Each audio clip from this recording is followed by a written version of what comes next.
We're going. We is live.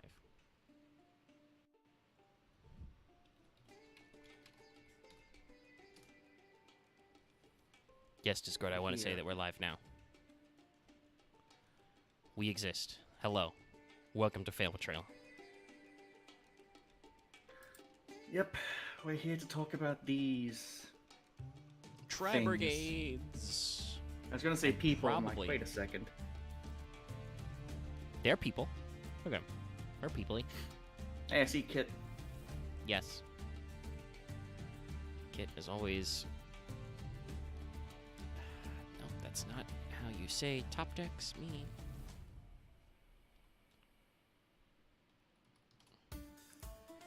Shirek from this angle and pose just looks like he belongs in the tokusatsu. He might. So, we are back on track for our exploration of the Abyss stories, chat.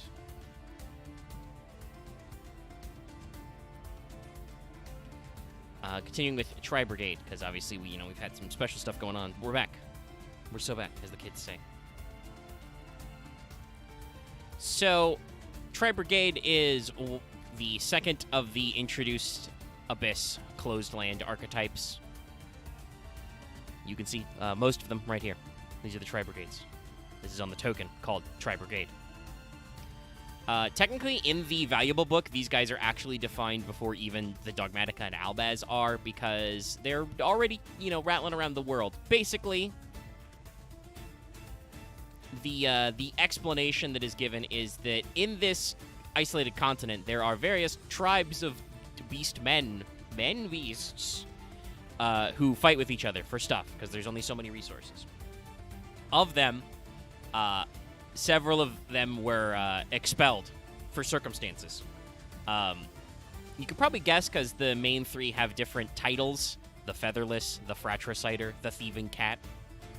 So, they had their own reasons for being, kicked out of their tribe. But instead of just dying out in the wilderness, they met each other and created a new group. And that was the Tri-Brigade, the Brigade of the Tri. So basically, they all got together and created their own little group without borders. And they settled in what is just called in the notes the Country of Iron. And then they learned that the Dogmatica are going to invade them. So they decide they will fight them. I always thought the Country of Iron was like these, not wastelands, but like this, I guess, valleys next to the desert and a volcano. Well, I don't think it's actually ever shown, because Tri-Brigade doesn't have a field spell, I don't think.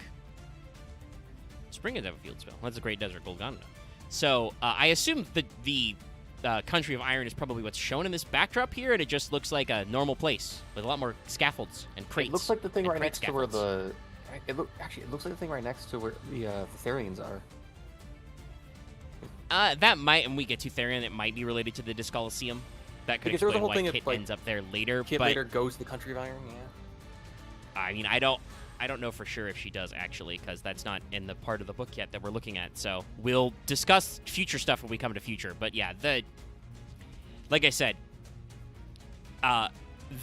the way that the translation of the valuable book EX says is, the group found peace in a distant country of iron. All of these are lowercase letters, so it's not really that important. Just they found the new country to call home, but the Dogmatica are going to invade them because that's their thing. So they decided to fight them as a brigade of the Tri. The Brigade of Tri.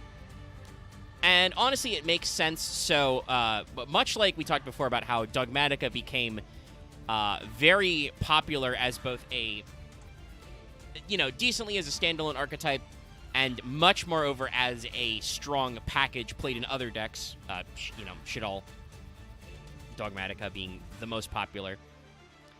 It makes sense then that the Tri-Brigades almost feel like a natural opposition to their deck. They are a deck that is, one, focused around linking and link climbing. So most of their extra deck monsters are, all of their actual in-archetype extra deck monsters, I should say, are all links. And, they have these various stages.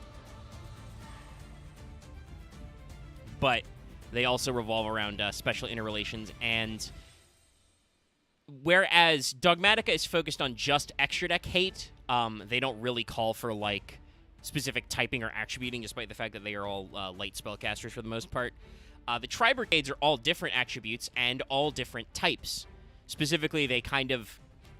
The reason why I think we're called Tri-Brigade, right, in the OCG, is because they form a triangle. They are specifically Beast, Beast Warrior, and Wing Beast monsters. So that is the Tri-Brigade, is those three types. Which means that there's a lot that can be done with them. Obviously, solo Tri-Brigade decks were all right. Tri-Brigade instantly saw some success on their own, but the more popular variant that you saw everywhere was Tri-Brigade Lyralisk, a.k.a. Bird Up, as it became to be called. Which was a very, very popular deck until some Lyralisk limits happened. Because obviously those guys, those Lyralisks, are all winged beasts, so there's a lot of synergy that goes around. Even today, obviously they got some late-end support we're not going to talk about because that involves some very late plot stuff in the Abyss, so we'll circle back to quite a handful of these cards later. But they have not been so prominent in that support as they don't really have a big payoff without the Bird Up stuff. Like, obviously, Revolt Summon 4 Make Shurag is a very funny form of interruption. Most of the cutting-edge meta decks from this time period on would be intended to not lose to just banish one. Though some decks still do. There's a lot of... there seems to be some disagreement, for instance, about the brand new Horus cards that are introduced, about whether or not they are the single greatest thing ever or mid. And mostly, if you pop their weird back row, they probably die. But as usual, Yu-Gi-Oh! Creator, Yugi tuber Lithium has created some kind of dark sorcery with this archetype. It involves like IP Masquerena, fucking Hope Humdinger, like 2 Horus cards, and a lot of other bullshit on turn 1. It's a little crazy, so we'll see. You can pull it off right. You can pitch like 4 and mill for it. Kind of yeah, weird. but what does that mean? I'm hearing nothing but pain. What does that do? What do you mean, Loth? Never mind. Okay. That said, I'm going to try and make Black Flame Horus and Horus work because the big boy is also level 8, so there's some funny there. They're not directly synergistic, though I believe Canopic Protector does show Horus the Black Flame Dragon level 8, but it's funny. Anyway, the Tri-Brigades. By the way, I do actually have the text box that says what the card is. You just can't see it over this card art of all of them because it's big. But it shows most of our main members. And we will clear it, though. And actually, because one of their strategy focus and also because of their lore importance as the starter, we're actually going to talk about the links first. Because. Is this decently sized? I think this is. Okay. That's good. All right. I think we got this. So I need to get a grasp of my card art. All right.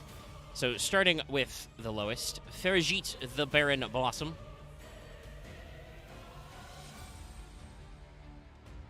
She is a cat girl. She has a gun. Welcome to Tri-Brigade. Dumb thing. This feels like this would be like fan art of someone's Makote Machinist. I mean, honestly... Oh, actually, hold on. This is slightly off-center. Let me fix that scraping. It's going to bother me otherwise. But what I was going to say is, honestly, all of this feels very Final Fantasy, especially having come hot off the Final Fantasy 16 demo, which obviously is very much more darker and direct in tone. This could truly be any old, like, Final Fantasy-inspired type setup. You know, right down to the beast tribes of stuff. But yeah, it's Ferajit. Though Wikipedia suggests that her name might be like a combination of Felidae, and obviously the TCG misses a couple of chances on the LNR flip. We will be talking about that with some other later. Though it does say that, you know, there might be some wiggle room there. But This suggests that it is a combination of the name Filidae and bayonet, which is the French word for bayonet. They just have a long I and double N's in there. So, you probably noticed this a bit, but her gun's like a steam or like an energy gun. Yes. 'Cause it's like a nozzle tip, and no, that's a rifled barrel. Oh. Yeah, that's the rifling grooves. Oh, okay. I see what you mean. Yeah. Okay. It just looked like. There is some lightning though, so I think it is magical. She does have a It's large maybe bayonet. it's an energy gun because I remember it being in one of the translations of the books that they shoot an energy that basically just stabilizes the brands. Well, we'll see later when we get to Thundercross Split Attack. That's not actually what it's called, but it's pretty close. I think it's a... chat, I think it might be a JoJo reference. Anyway, we're not doing the JoJo reference right now. But yeah, no, I mean, this is a Kagurl design. I'm surprised Loth is so silent because this isn't the one that makes him seethe. No, I've got nothing much to say about her. She's got a weird bayonet on her gun. Yeah, well, Like, that's it looks okay. like she just grabbed a giant butcher knife from the kitchen and just went, nope. Well, that's how they work. But yeah, so we do actually have some interesting, funny trivia about her. Because she has concept art, and for once, they've actually translated some notes. So her name, first of all, this is actually a pretty direct translation of her name. Toraiburgedo Adabana no Ferigito. So the Ferigite is the carried in there. So that's actually like how they wrote it.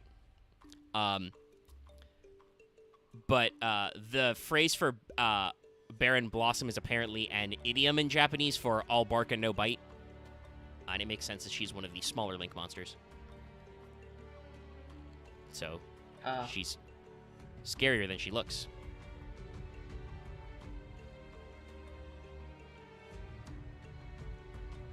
And as I said, we have some more notes. Her cat parts are designed on a lynx or a caracal, so kind of smaller, lighter cats with very big ears. Yes. She has Caracals have giant ears. 2 good luck earrings on one of her ears. Her eyes, which you don't see in this but can see in other arts, are gold and they glow in the dark. But also, she has Magic Sam Fisher lenses, so she can apparently do various things with her goggles. And also, it says that she is considered a strong-willed mentor of the archetype. And also, in case you were curious, it is explicitly spelled out in Tri-Brigade Kit's concept art that Ferigite is Kit's older sister. So they are sisters, chat, in case you were curious. Neat. Yeah. But yeah, Ferigite, solid card, solid baseline here. Got some facts. So she is an Earth Beast type monster. Yes, this is an animal. This is a cat. Link 2, 1600 attack. She's got the left facing and left corner, bottom corner arrow. Any 2 Beast, Beast Warrior, or Winged Beast monsters. Do note it is exactly 2. No weird link climbing shenanigans here. Just 2. It's exactly 2. During your main phase, you can special summon 1 level 4 or lower Beast, Beast Warrior, or Winged Beast monster from your hand, but you can't use monsters as link material for the rest of his turn except for Beast, Beast Warriors, or Winged Beast monsters. If this card is sent to the graveyard, draw a card, then put a card from your... Sorry, excuse me. Put a card from your hand to the bottom of your deck. You can use each effect once per turn, so... Ferigite is just a pretty standard link climber. She gets you to an extension by doing a special summon and locks you to the Tri-Brigade archetypes. And if she's sent to the graveyard, such as if she's linked off, you get to draw 1, stack 1. Fairly solid. Pretty normal. Still see some play. Now the guy that almost never sees play.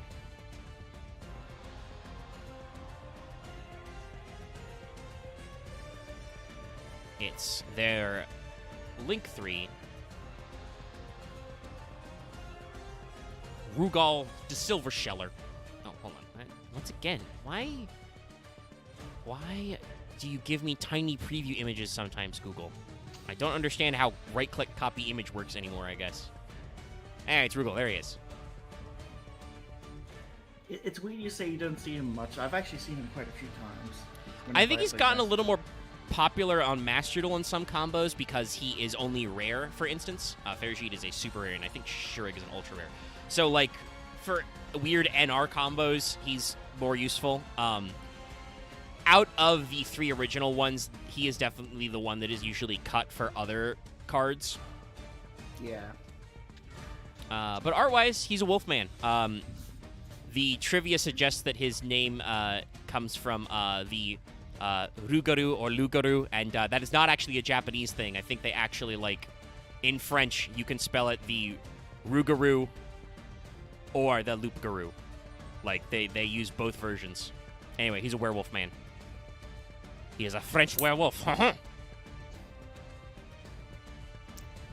And he has pistols that are also knives. I can't tell if they're meant to be knives or like axe blades. Yeah, I think they're they're a down. little more like an axe head, but they're big and choppy. Yeah, they're like good head. He also has some magic goop in there. He's using his materia slots. You'll notice, by the way, blue highlights are very common to the Tri-Brigade. They all have little blue scarves as well. To let Blue you know. lenses on their mass masks too. Well, yeah, Rugaru has that, or Rugal has that, but Ferrigides were like pink. I mean, everything she does is pink though. Yes, but what I'm saying is blue is a Tri-Brigade color in general. They all have the little blue sash. And they have that kind of like cyan electricity. Otherwise, yeah, I mean, he's a pretty normal Wolfman. It's a pretty cool design for double pistols. Yeah, you can show this to someone and they probably at first wouldn't think it's that fur until they take a closer look at it. Yeah, he's got the legs. And a lot of hair. Like they think it's a guy wearing like a weird mask. It's like, nope. No, it's a Wolfman. Honestly, it's kind of interesting that it's like very much the Wasteland Rebellion group kind of thing, compared to like. I mean, yeah, I was about to say, look at this interesting stitching. Like, you can tell that he's had to put his pants back together a couple of times. But he's got a nice coat. Got some guns. When do we get double guns in Final Fantasy XIV? And huh? it is the implication from what I'm seeing because of the towers in the background of this one and the previous one. They're fighting in the Dogmatica city. Yes. We'll see that more later when I show you some select spell and trap cutouts.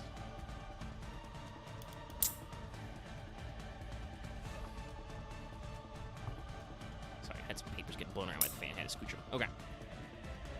Yeah, Rugal is a perfectly alright card. You know, silver sheller, silver bullet. Yeah, he's alright, not busted, which for Yu-Gi-Oh players is a must. He is an Earth Beast Warrior. This is a man, but also a beast. He's a Link 3, and he just has basically the bottom right triangle of arrows, so, you know, down, right, right. Hold on, I find this stupid. The previous one was Beast, but this guy's a Beast Warrior. Yes. This is a Beast I feel Warrior. like they should. I feel like they should be flipped. That was a He's cat. more beast-like. He's more Yeah, I know. beast-like than the. Then the cat girl? Yeah. It's almost like Konami's trying to tell you something. I wonder if it's more of also just because of how they want to separate the typing. I mean, yeah, but the links don't overlap. Oh, let me As mute Loth up while I clip loudly- the nails. Yeah, but to say, as Loth loudly clips his nails. I'm sorry. Anyway, Rugal is a Link 3, 2300 attack, 2+ Beast Warriors are Wing Beast monsters, so he can be Link climbed into. During your opponent's main phase, quick effect, special summon a level 4 or lower Beast Warrior, you know, Tri-Brigades, from your hand or graveyard, but negate, also return it to the hand at the end phase. If this card is sent to the graveyard, you can make all monsters your opponent controls lose 300 attack for each monster type you control until the end of this turn. You can only use each effect once per turn. Again, this is why you don't see Rugal very much. He's good as a climber, but his effects are not really super helpful on his own. There are some circumstances, I think, where you can trigger effects off the summon, but it's locked to your opponent's main phase only, and it's negated, so... So that going to the graveyard, that's not once per turn. Yeah, it is. And it is? Yeah, Okay. you only use I've effect seen once it per be. turn. Okay, my bad. But I have seen it be triggered with link climbing, which kind of sucks. Yeah, as an intermediate step, because it just says sent to the graveyard. Many of them will say that, by the way, because, again, they are... This archetype is designed from the ground up to be a Link one. You know, it is a good way to climb, and then if you control some stuff, you'll make him lose some attack, which can be helpful. And I mean, if you just need a Link 3, he's all right.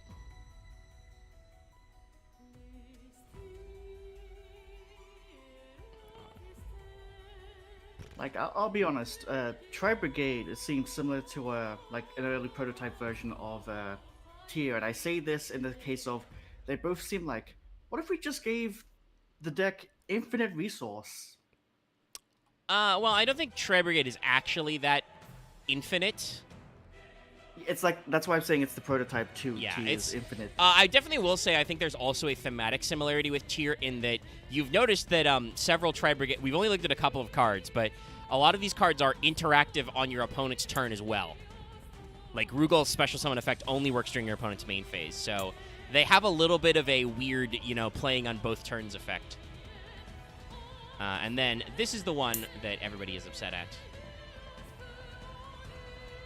Yes, and he is an Ultra. Okay. Is it the main one? Yes, it is Shurag, the Ominous Omen. So important. No, you haven't missed Brigands. We haven't got there yet. No, we're starting with Tri Brigade first. That's why current card's Tri Brigade. Hey, look, it's that bird from that one other card. Yeah, there's some Mercurius here. Also, it's interesting to note, earlier he was referred to as featherless, and you can see he's got a robot wing and a regular wing. So clearly what happened to Shurag was that he was kicked out for only having one wing. His tribe apparently Like were not one... Sephiroth fans. Oh, yeah, I was about, damn it. Gotta be fast. Probably didn't really I don't want to speak over the host, Omega. That's rude. Well, I appreciate that, but yes. He's got Also, I can't tell, is that just a fucking grenade launcher he has? Yeah, as a no, he's just weapon? got a big 6-barrel grenade launcher or 6-chamber with some more energy capsules on it. He's wearing the grenades in a bandolier.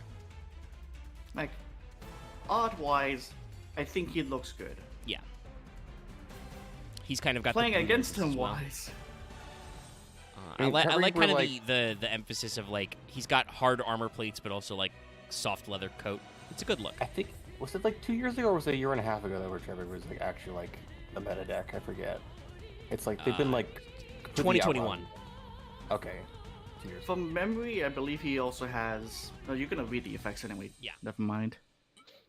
Yeah, don't worry. We'll talk about that part. Also, the other one's backgrounds were, okay. This one's real good. This is another, like, a lot of Dogmaticas. Look at that background. It looks like he... Distant stuff. Yeah, with the pose and, like, the lightning, it looks like he just did a bombing run and just landed. It's like, yeah, check this shit out. Yeah. He did a cinematic attack. Details on the brickwork. Some of the bricks in the foreground even have, differences. It's real good work. Real good art. So Shurag is a Doc Link 4 Winged Beast. Duh. Interesting enough, he's got the left and right arrows and then the corner arrows in left and right. He's got 3k attack.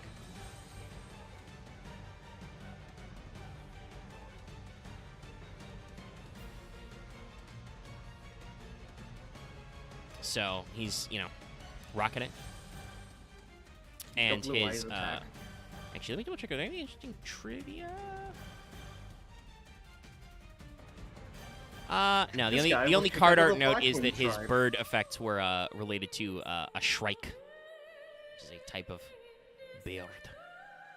But yeah, Shurag is just he's a Link 4. And he's just 2+ Beast Warriors or Wing Beasts, so very easy to Link climb, obviously.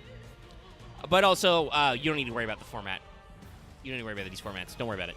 Just don't worry about it. If this card is special summoned, or if another beast, beast warrior, or winged beast monster is special summoned to your field, banish a card on the field. That is a non-targeting banish. If this card is sent to the graveyard, add a beast, beast warrior, or winged beast from your deck to your hand whose level is less than or equal to the number of your banished beast warrior, or winged beast monsters. You can use each effect of Shurag once per turn. So he is a once per turn, non-targeting, non-destruction removal. And, gee, I wonder what this thing about banishing is. Anyway, we'll talk about Revolt in a second. We'll get there. We got to build that one up a little, but yeah, that's in my notes for the events going on. But yeah, so these three are the original primary Tri-Brigade members. They are the linked monsters because they're kind of the bosses, sisses. Yeah, more often than not, you'll see people go Shurag, and then once you finally out the Shurag, they go, okay, pick up a card, Shurag again. Yeah. Because it's fairly easy to set him up to go into multiples. Or you can recur some guys from Graveyard. But so we're going to talk about the main deck monsters now. I'm shocked at how simple right-clicking fights me constantly. I can't wait to just, develop man-machine interface so I can just think, image, go here. Anyway, this is Fractal. So, this is actually an interesting one. This is another case where the name appears to have been slightly mistranslated. It is Tribrigade Furactoru. That was probably meant to be, if anything, Fractar, as in centaur, because centaur. And the fract comes from cataphract, a type of heavy infantry. So yeah, this is probably supposed to be Fractar.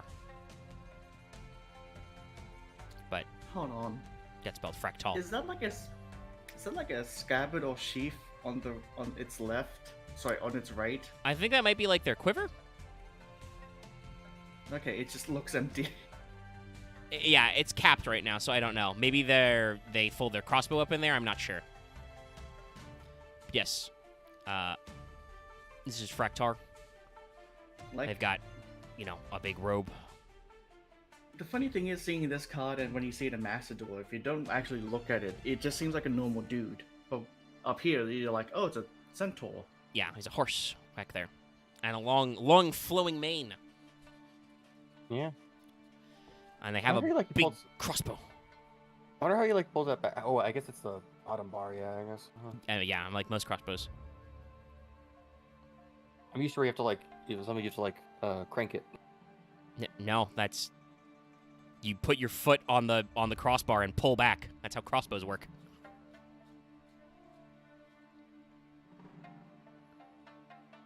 It's a very simple mechanism, chat. But yeah, Fractal. I don't. By the way, in case you're curious, I'm pretty sure Fractal is supposed to be male, but it's hard to tell because everybody's masked all the time. And no matter what, Fractal has big, long, flowing locks. Jesus, how much hair product do you need? It's everywhere. But Fractal is a fire beast warrior. A warrior beast.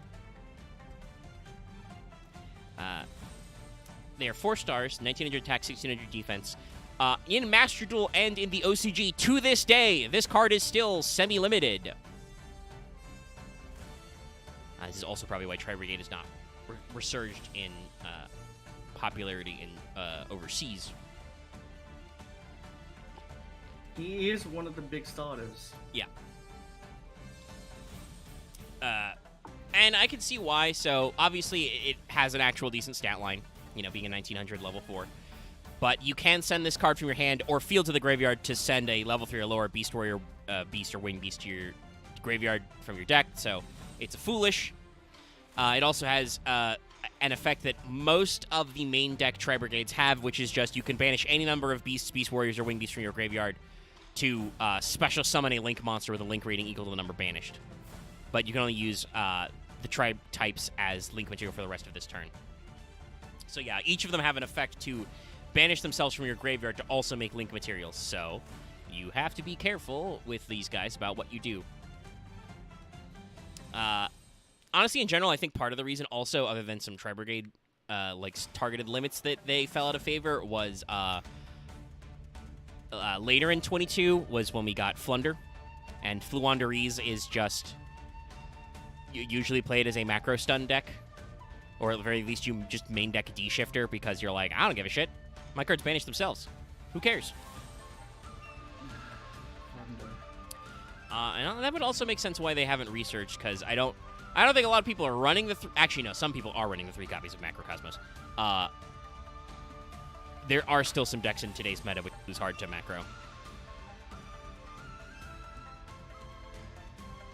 Some decks don't have inherent banish recurrent. Yeah. It's still fairly rare unless you are a banished focus deck. Yep. Like Tri-Brigade. I mean, Tri-Brigade does it. Tri-Brigade banishes for cost and does not actually, like, come back from that real well. Really? I could have sworn they had a few cards that put them back in. I think they added a couple later. We may or may not get to them. But for a while, they're not super strong about the recur from banished. Okay, I'm probably thinking of other things. And the important thing in this case is Fractal and the others with this main deck effect have to be banished from your graveyard to do this. So if they never hit the graveyard, it doesn't help. So Can you just imagine Tri-Brigade fighting someone and they put down fucking Necro Valley? That's also another one that you just die. A lot of decks die if you share. Necro Valley Malefics. Let's go. If you wanted to ever beat up Tri-Brigade, yeah. Yeah, that was one of my strats. Copy image. Paste image. God, fuck. Is my mouse fucking dying over here? Hey. It's fighting you every step of the way. You'd think I'd catch on by now, but no. I expect computers when I right-click, click copy image. I go Control-V, and then it works. Anyway, it's Chaos. Big bowl of a launcher. Yeah. Nice coat. Yes. Kerasu.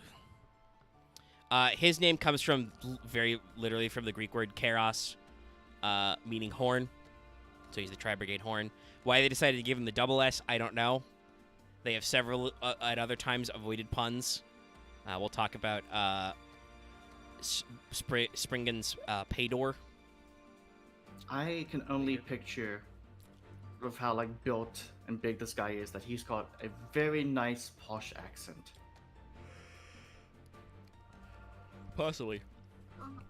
I expect him to be very deep. But he is definitely dapper. He's got a very nice coat, as Axe said. Very snug and warm. Big pouches. Yeah. And he's got a big fucking gun. Oh, spoilers, Chris Edwards. Spoilers. I didn't know that either, so it's like, eh. I do believe, because I showed you the Tri-Brigade card earlier. I don't think Karas is actually in that. They've got his helmet, like, sitting on the side. It is, I believe, implied that he does die at some point. Yeah, actual lore instead of the dumb nonsense we made about, what was it, Captain Gold? Oh, sorry, Blade Edge. That's what it was. All the way back when we did Elemental Heroes. Yeah, I'm not going back into the lore. That was several years ago. Anyway, Tri-Brigade Karas is an Earth Beast. He's level 2. He's 12 hundo, 15 hundo. You can discard one other Beast Warrior Wing Beast monster to special summon it from your hand. And then you can do the Graveyard Banish effect. So yeah, Karas is another very common one because he gets you a guy on board, which is important for starting. Does not eat your normal. And gets you guys in Graveyard, which you actually want. Because it gives you follow-up. So Karas, very solid card. And, actually, funnily enough, next in the ratio we are going.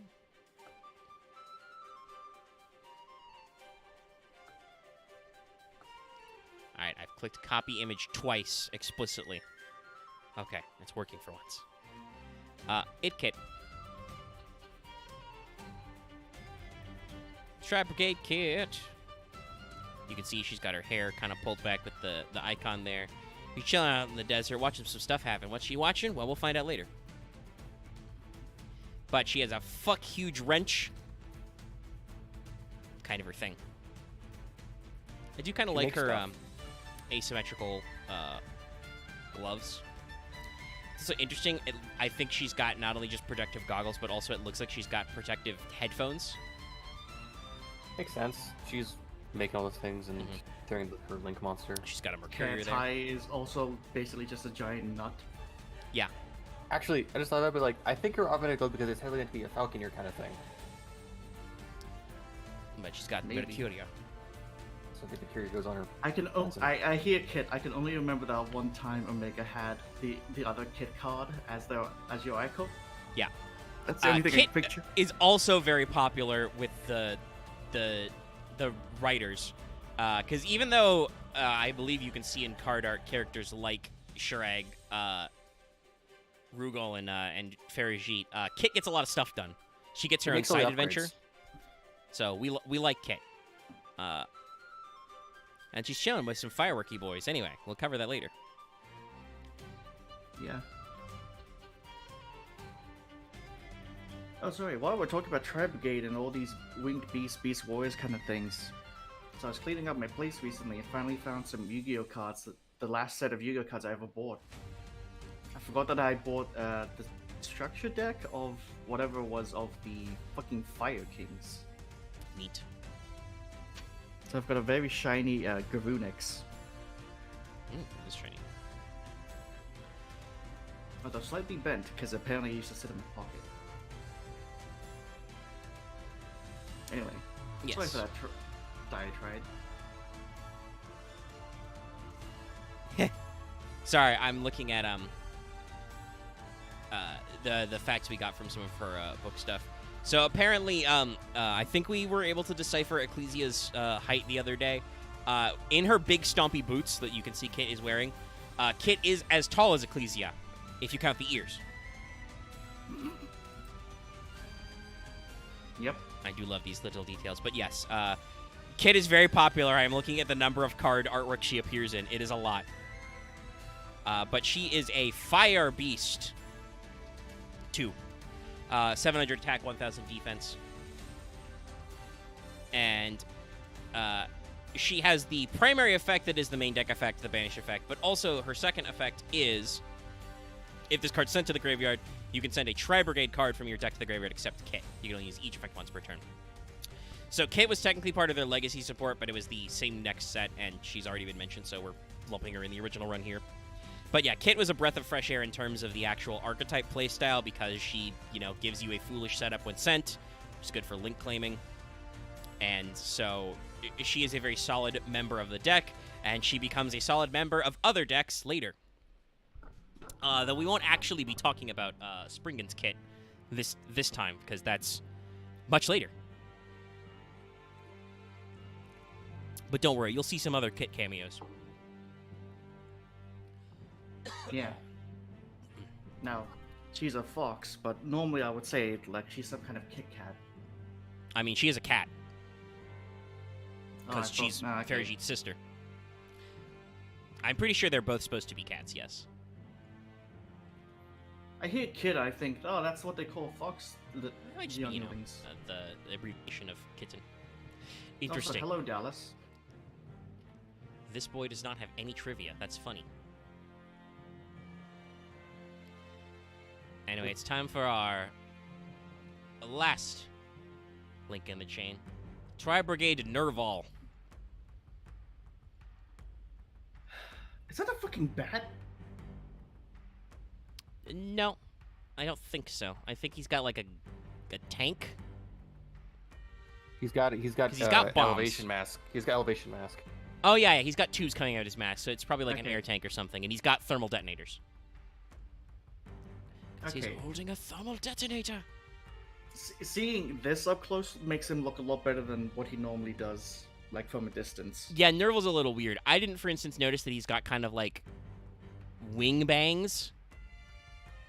Like I thought they were just straps, but no, they're little wingies. Yeah, like the little feathers. That's kind of an ascot too. Look at his mechanical bird feet. Yeah. Lost his legs in the wall. Oh, that's why he's kicked out. Might be. I don't know. Shurg was kicked out for missing a wing, so. Yeah, but like I said, the wiki, the Wikipedia, does not have any official trivia on this guy, so I don't fucking know nothing. I don't even know where this name comes from. Technically, it was Naberu in Japanese, but Nerval works. And he looks like a Nerval. Look at him. Look at this Nerval. But yes, he is Yeah. a bird. He's a very warm bird. You can see that he's got, like, pleated cloth under his jumpsuit, it looks like. And he throws bombs. Big bombs. Big He's bada up bomb. there pretty high. Yeah. But yes, Nerval has many things going for him. He is a winged beast. Duh. He's a level 1, but he's 0 attack, 2k defense. He has the graveyard effect as normal, banish. And then if this card's into the graveyard, add a Tri-Brigade monster from your deck to your hand except Nerval. So Nerval searches. Karos, can special summon itself. Blah, blah, blah, blah, blah. Fractal lets you foolish specifically a beast warrior, or winged beast, and Tri-Brigade Kit lets you foolish a Tri-Brigade card. So all of these kind of build into a interesting, graveyard loop link climb deck. Also, you get to, graveyard link summon. Really unique stuff. We're going to talk about the spell traps and their blobs of support, though, as well, because, well, there's stuff going on. So we're going to start with this one. One, because this card art is very important because we get to see people's faces.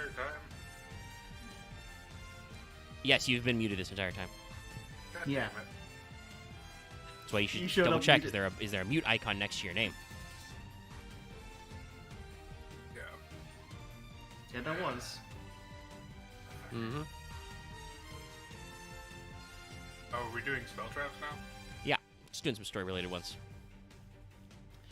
So, this is Tri-Brigade Airborne Assault.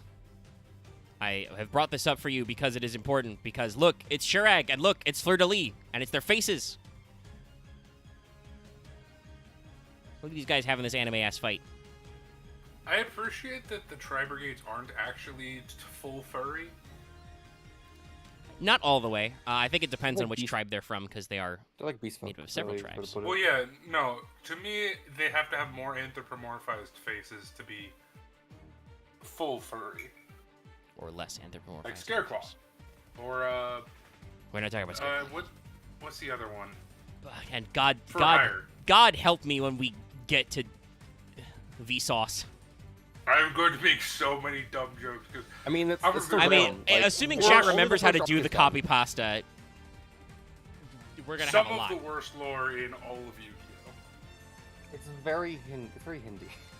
It's Buddhist. It's just straight up like, hey, Vsauce is the fucking, he's the Krishna. no, it's the fucking Mahatma. Siddhartha. Oh, yeah. He's the guy. He's the enlightened guy. There's multiples of him. Also, he got split by someone. See, I'm not gonna ask what Dallas defines as a furry. That feels like a rabbit hole you don't want to go down.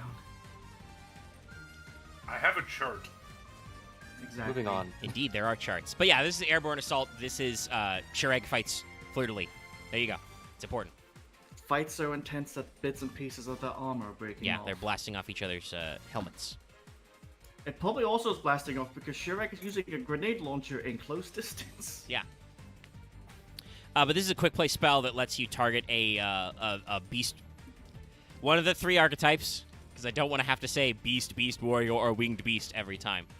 But it lets you summon one from your deck that's not that same type and has less attack, but it's negated. And also you can't special summon this turn except for link monsters. I don't think Airborne Assault was super popular, but it was still reasonably useful. Because it's not necessarily archetype locked. So there are things you can do with this. But it does link lock you, so obviously I would assume that the Bird Up variant would not be very keen on this because you usually want to do a little bit of Xyz summoning and fusion summoning. Not just linking.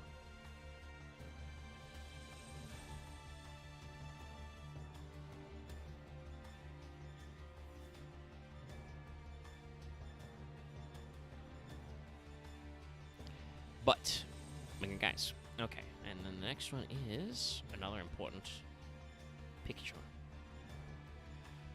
Because you may be wondering, other than this fight, how are these guys related? What's going on? How does this relate to this story of this weird Albaz kid? We haven't seen him at all. There he is. This is Tri-Brigade Mexican Standoff. Just Tri-Brigade Standoff. Funnily enough, this was called Tri-Brigade Line in Japanese. I think Standoff works better. I can hear fucking, oh god, what's the fucking sound? The song name. Litany of Gold, I think. That's not the right word. It's not litany. This is the whole scene of. Yeah, so this is after Dogmatica encounter. Basically, Ecclesia is standing over Albaz, who is waking up from his nap. After getting lightning bolts in the face. Yeah. You can see the whole Tri-Brigade has showed up because they saw that there was a scuffle, but also Ashion is here. And Ecclesia's like, hey, what's up? Hold on, my homies. It's Ashion and I guess his entire army of assassins. Yeah, Ashion and his boys. It just looks like Ashion and his boys are just there. It's like, oh shit, it's the actual people of Claws. Quickly, show them we mean business. Yeah. Doing their fucking weird salutes. Stance up. But yeah. By the way, how weird is it? How weird is it that the best Western director was an Italian guy? It's not really that weird if you consider a lot of other stuff. But yeah. And I only assume you see lingering dark energies from the Despia stuff floating around. No, that's just what Dogmatica is like. There's no Despias yet. It's just goopy and foggy. But there are some God Rays. We dialed up the God Rays, guys. So Tri-Brigade Standoff is a continuous spell card. It says you can't special summon from the extra deck except the Tri-Brigade archetypes. You can send a monster from your hand or field to the graveyard, add a Tri-Brigade from your deck with a different type of that monster. You can use that effect once per turn. If this card in your spell and trap zone is destroyed by an opponent's card effect, your opponent cannot declare an attack this turn. This was part of their initial wave of support. I feel like this one also isn't... I don't see this one played a lot. I don't know. I mean... I'll say this, it might be because Tri-Brigades don't seem to have a, in their initial wave of support out of Phantom Rage, don't have a really good way to search Tri-Brigade spell traps. Mostly they cycle, Beast Warriors, or Winged Beasts. But all in all, this seems like a fairly decent card because it lets you, cycle your stuff. And if your opponent decides they're like, well, I need to, oh no, they might have a Tri-Brigade Revolt, I need to blow their back out with a Lightning Storm, you could just be like, well, now you can't attack, dickhead. It's still vulnerable to non-destruction removal, but yeah, it seems like an all-right card. I think it may be impacted by your lack of ability to search cards good. Well, search non-monsters. Yeah, search your spell trap, your back row good. This is also probably why Tri-Brigades don't have a field spell, unless I've forgotten one. If I did forget it, it's probably because it only comes out way later. But I think they might have, don't quote me on this, I think they might have, a field spell that is not there specifically, but lists them as a part of it. Yes, that would make sense because a lot of these archetypes start to get wrapped up, and they do get some legacy support spell traps we're not talking about because they are part of the final shebang, the final sheboinga. But we might get some more here. But here is a card that both lore-wise and also to the archetype is very important. It's Revolt. So art-wise, you see some interesting things happening here. You see Brigrand protecting the Ecclesia, who is taking a little nap. You see Ashion, pointing at some guys looking like a doofus, and you see that Ferrijit and Rugal are posing like badasses. Oh yeah, I think this is probably, I guess the line of events is that Ashion did the thing to make her brand. Yeah, yes. I mean, we'll talk about that when we get to the Stigmativorous Dragon. God, these names. That's okay. That's not what he's Brigrand the Glory Dragon in English. They decided to cut that one off. I don't know why they didn't call him Brigand the Glory Dragon, though, because his name is Brigand in Japanese. Unhot take, I get, or maybe hot take, I don't know. The English names for this series is better than the Japanese names. It suffers from a lot of that syndrome you see with a lot of fantasy games in Japanese, where a couple of their names are, cooler because they're in English. Like, Tri-Brigade Line was Tri-Brigade Line. And it's like, okay, but in English, Tri-Brigade Standoff. This is just Tri-Brigade Revolto. So it's Revolt in both languages, though. And I'm sure chat knows what Revolt does, but to remind everybody, this is a normal trap that lets you special summon a number of your Beast Warrior, or Winged Beast monsters that are banished or in your graveyard. So technically, this does recover from banish once they're banished. But negate their effect. Then immediately after this effect resolves, link summon one Tri-Brigade using only those monsters. You can only revolt once per turn. And so, remember how Shurag does a non-targeting banish when he's summoned? Yeah, revolt means you get to summon him on your opponent's turn. After you've possibly already summoned him or done other things. Yeah. Revolt is spicy. I think as people started to learn how to counterplay Shurag more, it kind of fell out of favor, but this is like the big card for Tri-Brigades. I believe in Master Duel it was limited for a little, or semi-limited for a little bit, and it may have been in the OCG. I have a couple hot takes regarding this card. Yeah? I had to mute up a few bits during that because otherwise I would have got PTSD. Loth does not like Revolt. One is that I don't think this card was the good hit. If you really want to balance Tri-Brigade, limit Shurag to 1, then they can't double Shurag, which I think is the problem. Yeah. And also, this card was almost unplayable until a certain other card got released. Which is Bear Broom. Yeah. That is a card we'll be talking about later. They not rebuilt If you really list look of at Forbidden lists, Villain not a lot of... okay, I shouldn't say not a lot, but it would definitely was only like a 50% spread of decks were running Revolt. God, sometimes I hate names for things and how wikis are included. I wanted to try and pull up Wikipedia's historical Forbidden and Limited list, but searching that name doesn't get me anything, so, chat, if I'm wrong because I don't... Google sucks now. Historically study the fucking... I'm fairly certain Revolt was never hit in the TCG. In the TCG, yeah, that's what I was going to say. I'm pretty sure they never actually hit Revolt. A lot of people wanted Revolt hit. This was when Tenki, I think, briefly went to 1 or 2.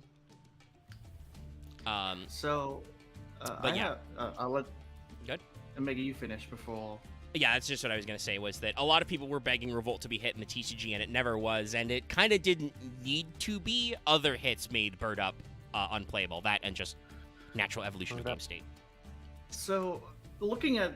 Because it might be a perspective thing, does it look like the claws on Ashia's left hand look a lot longer than the one on his right eye? Yeah, I don't even know if those are Protective. supposed to be... Well, yeah, no, those are his on this line. Yeah, there's some weird perspective stuff. Like, I don't know why there are... Where is the camera, quote-unquote, placed that there's these claws coming in? Like... it's like weirdly in between the legs of another dude. Yeah, but then how are we getting, like, 2 sets of claws on each side? I don't know. It's weird. It's a little weird. They wanted to make it menacing, and it's a little weird. Nice speed It's lines, though. interesting that the other guys like don't have long claws because they use swords. So I guess they have like, they have parries. shorter Yeah. claws, I think. They have shorter claws and swords, but they're going for the claws. Yeah. But yes, I do believe Revolt was the primary trap card they did run. They do have another, because we're going to go look at its card art now, because it is important. But I think Tri-Brigade Oath wasn't as popular. But art-wise, like I said, Tri-Brigade Oath is important. Because this is basically when the Tri-Brigades decide that Albaz is one of them.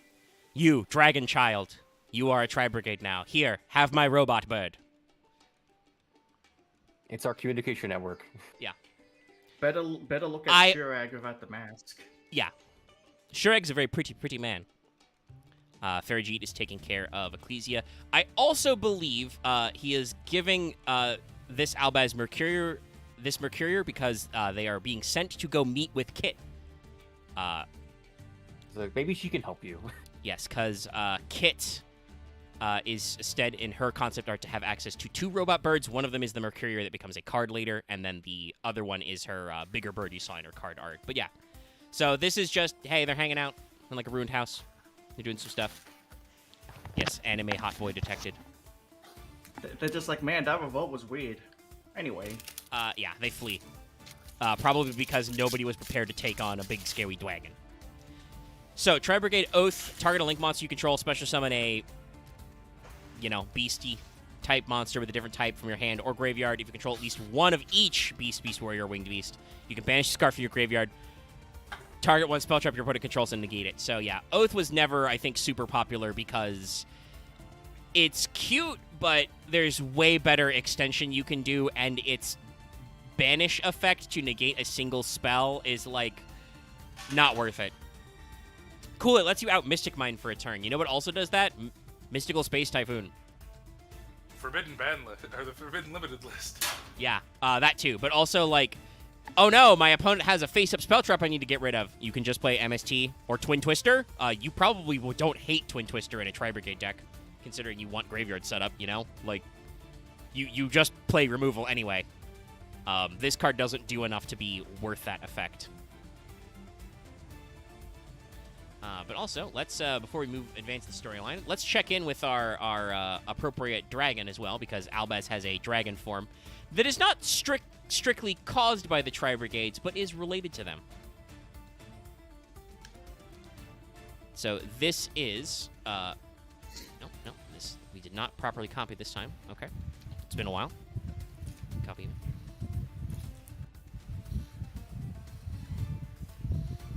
Dallas goes through a wind tunnel. But this is Brigand the Glory Dragon, or in Japanese, Konjikiryu Burigando, Brigand the Stigmativorous Dragon. Because in the card art here, you can see something interesting. Ecclesia's stigmata is burned out, and Brigand here has the big gold X on his forehead. I understand that, but you can't just make up words. Stigmativorous is not a word. I mean, that's linguistics 101. Stigmata plus vor. It's a Japanese. It's a very anime thing. I mean, it's actually a Japanese word, so yeah. Oh. I mean, that's what I said. His name is Konjikiryu. Like, there's no, like, you know. Oh, way to translate it. Yeah. There's no English there. The word konjiki is used to mean literally stigmata eating. So technically, Stigmativorous is like the wiki's colorful translation. I'm sure that's what they said on YGO organization. But it literally, konjiki means stigmata eating. It is also a homophone for golden. So it's a pun. I understand that. I understand that. I'm just saying Stigmativorous is not a word. I mean, it is now. It's a different form. I reject it. You don't have to be here then. I reject language. Return monkey. Ook ook. All right, remember, everybody, yell at Dallas if he says a word. Fuck you. English is stupid. I don't care. Dallas has already failed the challenge. He's returned to language. He's come out of the cave. Anyway. Return to monkey. No, he is returned. He's returned from monkey.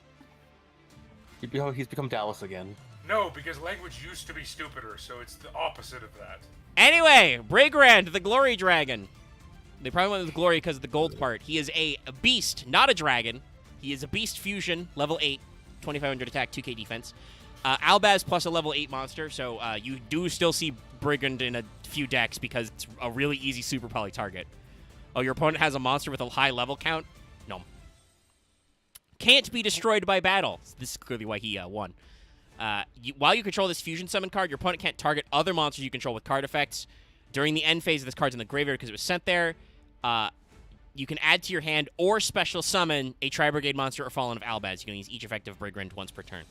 So yes, this is the one that combos with the Tri-Brigades, despite the fact that you can't make it in Tri-Brigade.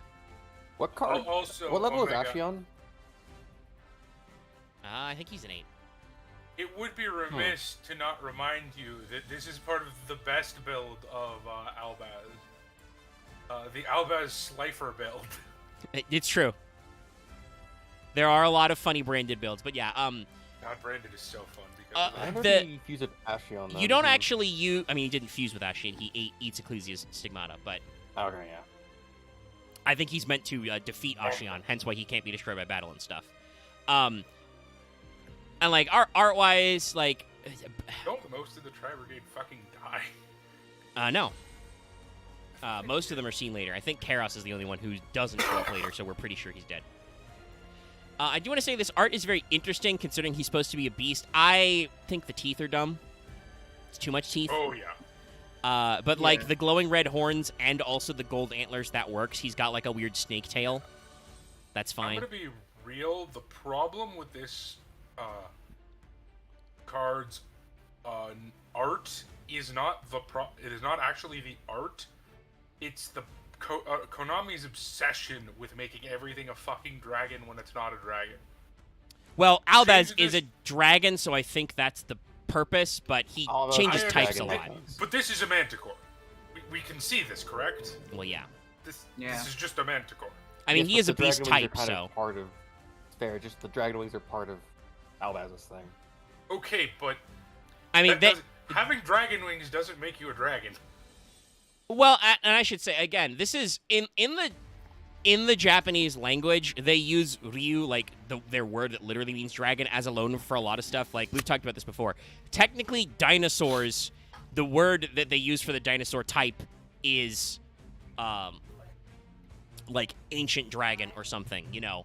So this is not called, Doragon Burigando. It is, Kojinki Ryu. So there's some wiggle room there. He is a beast type, so they have some workaround. But yeah.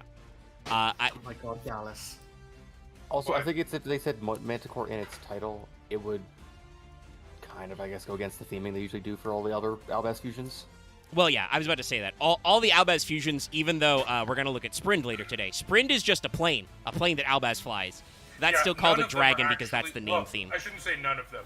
Very few of them are actually dragons. Quite a decent number of them are. Titaniclad was. Ice Jade, Mirror Jade is a dragon made of ice and Isn't swords. Titaniclad not a dragon? I could have sworn it's a machine. No, Titaniclad is a dragon. That's Sprint. Yeah, Okay. Titaniclad the Ash Dragon is actually a dragon.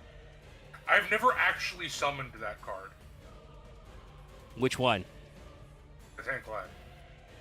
Weird. Pitch it for my extra deck to pop things. Well, that's true, but also it's a really good super poly target because it's just big attack. It's technically a better target than a Brigand.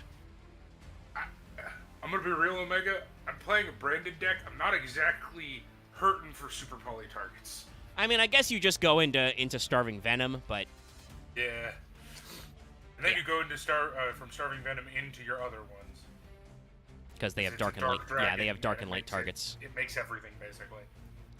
But yeah, so Albaz is out to rescue Ecclesia. I will say, I do also, by the way, find the posing on that a little weird. Like, he doesn't have hands, but he's trying to, like, scoop her up, and it's a little silly. She's just, like... He's about to fall off a face plant. She's just kind of, like, leaning back against his like, the crook of his elbow. It's a little weird. It has big help me energy. Honestly, Also- Good. Go. I'm not sure what's up with his left and our right. What's up with the muscles going on to that leg? Yeah, there's a lot of weird, Very bulgy fruity. stuff. You're true. But But Also, I'm gonna be very honest. There's something that is off about his eye. the balance is a little weird. Oops, I gotta, like, reselect that because it's not fucking centered, but it lost it. Okay. Marcuria! It's a robot bird! It's got one of the extendable antennas like the shit you get from the Radio Shack. does it still exist? I think so. I think somewhere there are Radio Shacks. The company went bankrupt, but I think there may technically be Radio Shacks. Let me know if you see a Radio Shack. Speaking of which, we need to get Axe to watch that movie at some point. Which one? This time it's like what a free. Kung Pao. Oh, I mean, I agreed I'd watch with you one day. I don't really have a lot to say about Mercurier's art. It's a robot bird. It's a I robot, hate but that yeah. this card is an ultra rare. Yeah, it's a little silly in Master Duel. At least they, like, they've released it in multiple Packs, sets. whatever. Multiple packs. Oh, I've never opened a pack with this card in it. It just kept annoying me when I was opening branded cards. Yeah. Fun fact, it's an ultra rare in real life, but that's because it's one of the structure deck cards. That said, you see this card a lot, so we're bringing him up. Mercurier is a dark-winged beast. That's right. This robot bird is a real bird. Not really, but if it was a machine, it would fucking suck in its own archetype. Well, no, I think it actually, if I remember correctly, I think it is a bird in a robot suit. I don't think Bird so. person. The way the book talks about it implies that they are actual, like, mechanical birds. Fun fact, Mercurier was originally owned by Shurag. You see it in his card art. They're his little robot buddies, and then they send them on their way. I guess Kit's modified them. Kit had her own. Kit also owns two, so she had the big one, and then she gets the smaller one because of that thing we saw in Tri-Brigade Oath. Anyway, it's a Darkwing Beast. It's a level 4, even though it only has 1800 attack and 0 defense. But it says, when your opponent activates a monster effect while you control a fusion monster that mentions Fallen of Albaz as material, Quick effect. You can send this card from your hand or face-up field to your graveyard. Dallas just finds up new and crazier ways to destroy audio texture. God damn it. Dallas, maybe you should start buying like the sound plating you put on your. I don't No. have anything right now, Axe. I'm not even using my normal I mic. don't think sound plating on the walls would help when someone's talking to him at his computer. No, it's just like Dallas threw his microphone in a can and then talked on top of that can. It's weird. And then like No, this I monitor across the can't room even- talks clearer than him. I can't even fucking... I don't have a microphone. I'm using my laptop mic. Anyway, where was I in this effect? Quick Oh, effect. You can send this card from your hand or field to the graveyard, negate that effect. If this card is banished, add from your deck one Fallen Albaz or one monster that mentions except Mercurier. You can use each effect once per turn. So yeah, Mercurier is technically a Albaz or branded support card. It gives you kind of like a Subterra Fiendus type effect where if your opponent tries to do a monster effect while you've got an Albaz fusion on the board, you're like, no. But it does have that banish effect that lets you cycle Albaz, which probably is meant to go into variants that involve Tri-Brigade cards. Because obviously Tri-Brigades can, banish themselves. Though some branded cards do that as well. So it's kind of, off and on, but it's got some utility. If you definitely wanted to play a variant of the Tri-Brigade cards that leans on those a little more, you've got some stuff there. But next. I would say this. It was definitely played in Tri-Brigade, or not Tri-Brigade, branded for a very, very short window. I mean, when it came out with the structure deck, there were a lot of people who were just playing 3 Albaz Strikes together. Like, that was a common budget deck for a little bit. It's just, fortunately, in my opinion, because I love the deck, but already got a lot of support. This was just outclassed eventually. They went through some phases. That said, Branded is arguably back Oh yeah, and I love it. in both Master Duel and in the TCG. In Master Duel, I'm not so much of a fan of. Oh, I mean, right now, there's a lot of just looping back and forth. Then again, anything that isn't tier, I'll take. True. But it's Bearbrum! I kind of want to see it closed on. Bear Brum, the Rampant Ramager. I really want to see an alt art where it just closed. I want to see what it fully looks like. I don't actually know if it closes. I mean, So the Bearbrum top is hatch the does- machine, right? Yes. I'm That's pretty sure. it. Yeah, I'm pretty sure Bearbrum refers to the machine Kit has built. By the way, Megazord. it's kind of funny they decided with a different alliteration. The literal translation of Bearbrum's name in Japanese is Tri-Brigade Bearbrum the Heavy Hitter. Cute. So no I matter like what. the English one more. Honestly. Yeah, Rampant Rampager. Rampant It's Ramager. more unique. Heavy hitter is bland. It's pretty basic. But yeah, this is a kit, building some stuff. Heavily implied this materials actually comes from our second archetype we'll be talking about tonight. This is built out of some leftover Springens part. But yeah, this is their second Link 2, Fire Beast Link, 1700 attack Link 2. Oddly enough, has the left facing and then the bottom right. Got very unusual arrows. It specifically requires 2 Tri-Brigade monsters. You can discard 2 cards, then target one of your banished level 4 or lower winged beast or beast, special summon it. So this is the recovery we were talking about later. They have a way to get 1 banished monster back at a time. If this card is sent to the graveyard, add a Tri-Brigade spell trap from your deck to your hand, then place 1 card at the bottom. So it's basically Theragit's effect, but for spell trap. So yeah, this is the spell trap searcher we were looking for earlier. Because they did not have one in their initial block. But you can't special summon the turn you activate that effect except for those guys. Tri-Brigade monsters. So it really helps out the core deck, but is very good for them because it gives you a spell trap searcher. This lets you just add Revolt. Sorry, I bunked my mouth in my bottle orbital. But yes, Bearbrum, good card. Yeah. Yeah. All I can see is this kid in her Megazord / Zoid. Yeah, that's kind of what we're going for here. Go Kit Rangers. Just there we go. Okay. Trying to find my preview to speed that up. All right. But we're almost Also, done with just- Tri-Brigades because, as I said before, there are actually quite a few later Tri-Brigade cards, but they wouldn't make any sense. So yeah, I just once again had to look at this card, and just the way, if that thing fell forward, Kid is fucking dead. No. She's riding on the top. Also, her legs just hanging out the sides. No. Well, not the sides, but like it's got opening underneath the thing's legs. Oh yeah, it's got Yeah, a her space legs, there, her but like legs are stirrup. yeah, they're not out the sides. I think the chest plate would cover it. That said, also I'm look pretty sure she would suffer a hella broken ankle. possibly. She might also just lift her ankles up. It does though. Looking at it, it's got like a pivot joint in its back leg, so I think it can like rotate around certain ways. But yeah, it's time for another card art. What happened? But did we talk about what Pepper does? Yeah, I said it. Search spell traps. I went over it in detail, Dallas. What were you doing?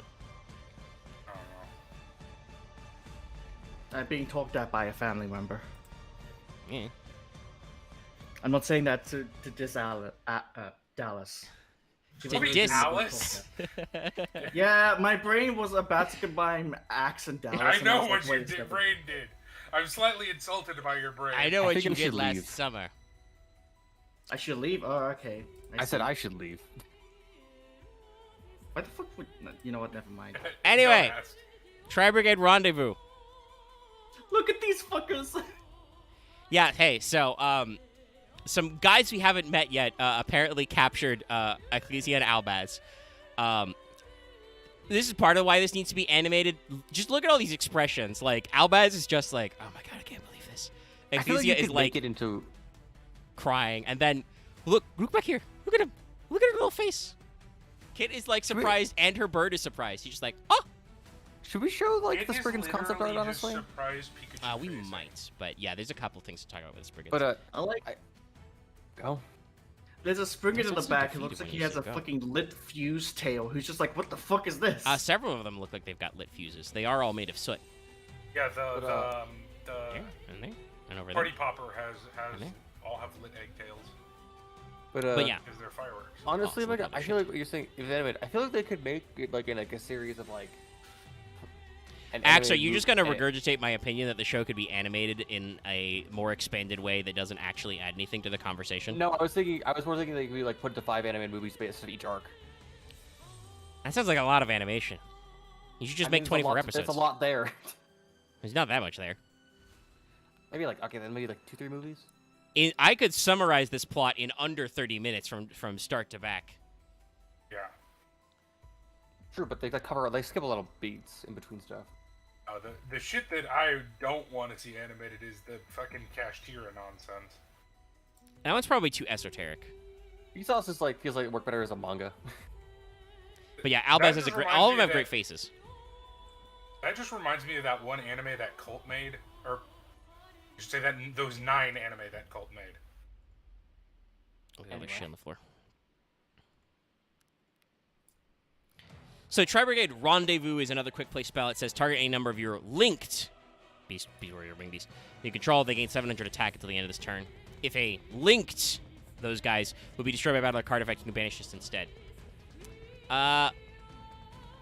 Rendezvous came out while Bird Up was still pretty popular because it was in Blazing Vortex, but I don't remember seeing it in a lot of lists because it requires you to have very specific board control.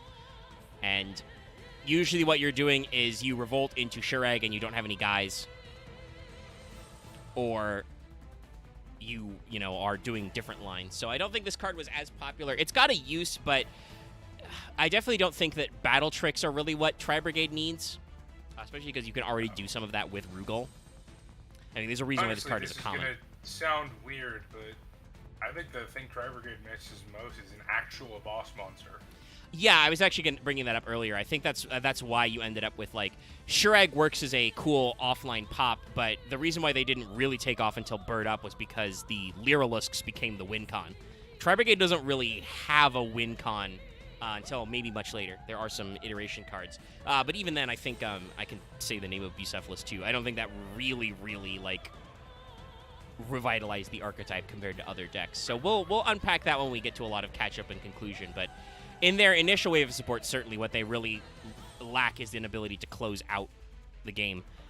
They don't have a closer.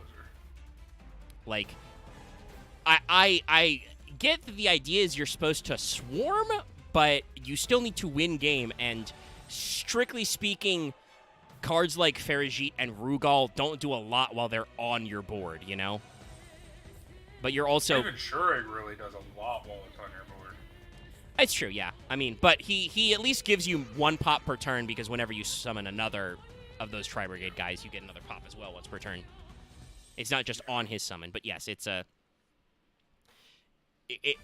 in that sense, I think that's why Konami gave them a battle trick, because they were like, oh, well, you're going to summon a bunch of Tri-Brigades and need to get over stuff. But yeah, it kind of lacked the same punch and utility some earlier did. But hey, let's talk about another fun card. This technically isn't in Archetype, but it has a cute artwork. This is Tribe Drive.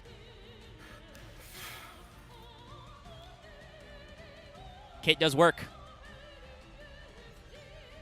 Kit does the work of 3 regular men. This looks like a video game loading screen. It does kind of, yeah. It's definitely a montage. This, I'm pretty sure, is her building Bearbrum. Or possibly building some later shit, we'll see. But yeah, Yeah, you can see... Tribe Drive. You can see 2 Spriggans, like, carrying Berbrum's head and all that in the back. Oh yeah, it is Bearbrum. Yes, Kid is going ham, and I love it. Yeah, I also I love... want to see this as like a 20-second short. Yes, this just in motion as like a... Hell, just give me like a YouTube short loop of this. Cause like look at her speed lines. Like in one hand she's doodling, and then she's welding, and then she's hammering. Also, we get like a voice actor just to do like grunt noises for this. I'm just thinking of actually I don't know how far people in Lost Bolt, so I don't know if they'll have this point of comparison. I don't think anime has a shortage of grunt noises that they can use. Yeah. I just appreciate the 2 Spriggans in the back carrying the head and claws, because they look like they're just like, yeah, we're the Bearbrum now. Springans are having a great time. They just like having a good time. So what Tribe Drive does, this is a normal trap. This was released way later in Battle of Chaos, but it's a cute reference. If you have 3 or more different monster types in your field, you can choose 3 monsters from your deck with different types from each other, but the same types on your board. Your opponent randomly chooses one. You either add it to your hand or special summon it. You place the others at the bottom of your deck. It's a cute hypothetical wombo combo, and it works in multiple deck types. Obviously, it works in Tri-Brigade, but also it could work in decks. I think the biggest problem is the random nature doesn't work with a lot of decks. Yeah, it's your opponent randomly chooses. It's not quite the same as like a Bingo Machine Go or a I can give you Jack in the Hand. a really good example. Yeah, Jack in the Hand is a great example, because there are multiple decks that can make use out of that, because you need to have a situation where all 3 options work. I can't really think of a hypothetical scenario where that is the case with this card. Yeah, it's also the problem is that it has to be like instantly active, because it's a trap, so you might be doing something reactive. So it's cute, but again, it's a common pack filler in both real life and in Master Duel. It's just a funny thing. I don't mind when they do these kind of like lore art cards. I don't either. But it's not super successful. Pack filler is important. Yeah, not every card can be good all the time, but I just appreciate with all the speed lines and the motions, Kid has no legs in that when she's holding the hammer. But we're gonna I think it's transition important to clarify, because I think there's a misconception of this, in my opinion, on the internet. Pack filler doesn't mean bad. Yeah. It just means not good, and that there is a difference between and not even necessarily not good, just like not impressive. Yeah, like it doesn't. Magic gets around this a little bit with the fact that they have rotation in most of their formats, where just hey, we can reprint the same 1/1 for 1 5 different times with various key cards. Yu-Gi-Oh doesn't really do that, but they still need cards to fill slots in decks, because not every deck can have the same symmetrical number of cards, So it's just, they're not necessarily special. They're just part of the pack, and you need them. Some of them do stuff, some of them don't do stuff. Okay, so the UP does not have the card art for this separate, so I will have to go hunting real quick. because we're going to talk first, when talking about the Springans, about where they're from. Because Albaz and Ecclesia are sent on a journey Spoiler, this is one of my favorite arcs in modern Yu-Gi-Oh! to the Great Sand Sea, Gold Golganga. End name. Yeah, look at this Tatooine-ass looking ass. I This just like the is two so sand old ships. Star Wars. Yeah. Yeah. And it's got This is some like Dantooine. it's got some other stuff in the background with those big like spirally rocks, but yeah, I love it so much. I love these little Loth talked about the little ships fighting. Yeah. It's like a sand pirate battle. Yeah. We'll talk just about makes me think that the- Duke Golgonda later. Go ahead. That the Springans, all they do is just like, yeah, we build big shit and blow each other up. That's what we do. Well, yeah, so I I'm mentioned pretty this sure that is canonically what they do. I mentioned this last time, but the Golgonda Desert is a location where the hole in the sky likes to sometimes park over it because the hole moves around. It doesn't stay in one spot. It happened to be over over Dogmatica, the Echo Chamber Nation, and spat Albaz out.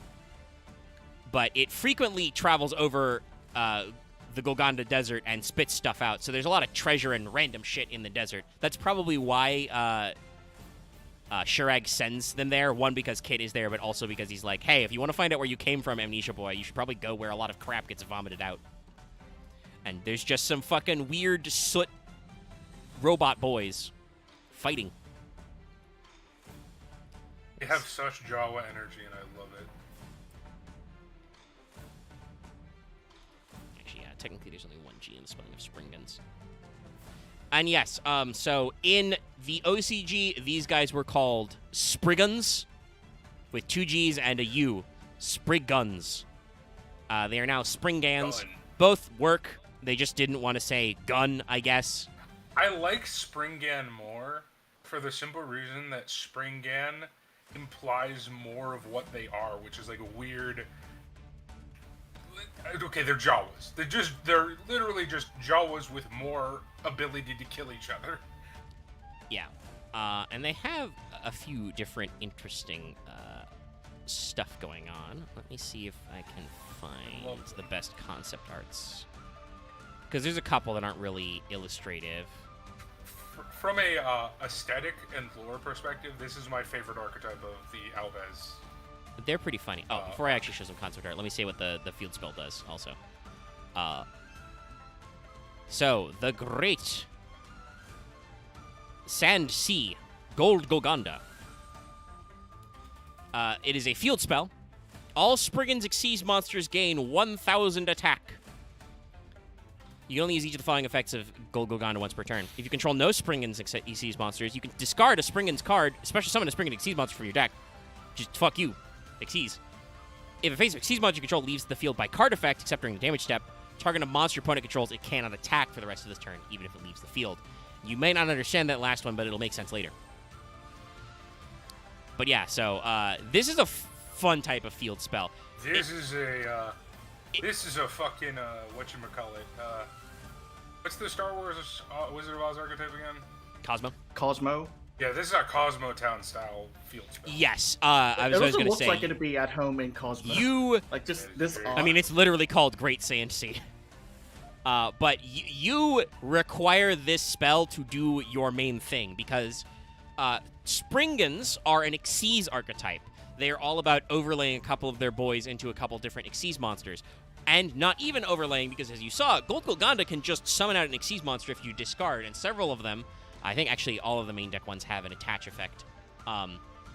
Some of the later ones might not, but they have effects relating to attaching themselves to Xyz monsters. Their Xyz monsters detach, and most importantly, their signature Xyz, their big boy, the ship Explorer, has a Time Thief Redoer type effect where it can banish itself. Hence why it has Gold Golganda has that last effect. If your Xyz monster leaves the field by card effect, you can target a monster you go. By the way, that's generic, so there's a lot of 4s in Springan, so you can also just play Time Thief Redoer and have him proc up Gold Golganda. It's very funny. This reminds me of a favorite bit about Brigands is that, like, how all these archetypes have a mechanic that resonates with how they play visually, if they were a visual. Brigands have, like, literal targeting reticles as part of their mechanics. Yeah, they do some targeting. So here's some. This is of Carbal Sea Leader Springan's Rocky. This is the real Springan. They are just little soot clouds with anime faces. Also, here's an Ecclesia for scale. I call them Jawas for a reason. They're literally just the like. They're weird Jawa little face. shadow boys with angry eyes. I've fallen and I can't get up. It is kind of what it Help looks like, me, yeah. mother, help me. Hey, chat, guess what? Whoop. Meh. You get to be a Springan now. Nah. I mean, I feel like that could be an emote, honestly. That'd be copyright, though. love this Not on the so YouTube much. channel. We might be able to put it to the Discord. Maybe in the Discord. Christ, what the fuck are you doing? Windows, who asked you to open that thing? Put it away. Get rid of that panel. Meh. It's okay. It wasn't being captured on stream, but my fucking start menu said open a thing. Anyway, you get to have the little gremlin down there. All right. Okay. But yeah, so the Springans are literal sooty boys who put themselves in robot bodies that they get to, like, ignite themselves to do funny things. Weird fact about just, I think, the Yu-Gi-Oh! Culture, honestly. The concept art of the Spriggans is kind of why everyone started being like, we should talk about concept art, because it actually explains more than most things. Well, they actually have the notes in the concept art. I think... Oh, did the small version again. Sorry about that. Hold on. I think in my general, favorite they just started getting better about the concept arts. Go, Dels. I think my favorite description of Springans, and the one I hold as canon, even if it's technically not, because we don't know what canon is, but they're basically, it's what if you gave Jawas the energy of the goblins from World of Warcraft? Yeah, they are definitely like that. So this is Springan's Bronga. I kind of know why they may have translated it this way, but technically in the OCG, this could be translated as Spriggan's Banger. That just sounds bad. There's a couple of those names. Like, not even inappropriate, just like... Well, one of them was very inappropriate in the OCG. We'll talk about which one later. But yeah, this is Bronga. He's just an anime rocket man. He's living his best Macross life. Look at this guy. I just want fucking to. nuts. I hear Bronco, and my mind goes, yeah, Bronco mini ad. But yeah, just look at all those. I love it. This is great. Oh, yeah. There's a fun little weird PS2 like action game, like a Ratchet and Clank like out there somewhere about Springans. This is my, like, favorite aesthetic. You know what this reminds me of? Yeah. This reminds me of the original Trigun aesthetic. Yes, I was gonna bring that earlier with Gold Golganda. It does also seem kind of like Trigun with the and that was one of the two jokes I could have made. I actually made that in Fail Portrayal earlier because we're talking about Tri Brigade and the Spring Guns, the Tri Gun. I'm trying to remember the name of the planet that Trigun's on. Is it like literally called like Wasteland? I forget. Or is it called Dead Men? Well, it's not called anything No, now. it's called No Man's Land. That's what it was. Sorry, I couldn't resist. Spoilers for a 25-year-old anime. Yeah.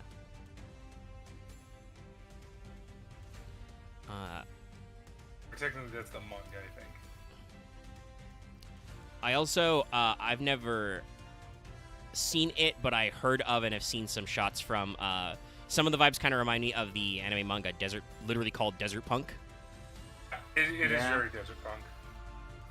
Although, not that anime has not aged well. I don't expect it has. Most don't. But yeah, No, but this one really hasn't.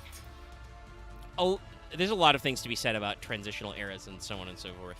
But you can see a lot of art styles. Anyway, Bronga is a fire machine. I believe most of the Springans are fire machines, actually. But fire machine level 8, 500 attack, 2500 defense. If this card is in your hand, field, or graveyard, you can attach it to a Springan's Xyz monster you control as material. Keep in mind, it doesn't have to be a rank 8. You can stick this on the rank 4 if you want to be funny. Yeah. You can banish this card in one Springan's monster with a different name from your graveyard. Add a Springan's card from your deck to your hand. You can use each effective Bronga once per turn. So, Bronga is just one of your boys. He gives you mats. He lets you summon boys. Or add boys. And also, he's big. His That's stats a aren't really the good thing. greatest. Like, because, as someone who loves this archetype but can understand its flaws, this Springen effect is basically ripped directly from one of my favorite all-time archetypes of motherfucker Super Quant.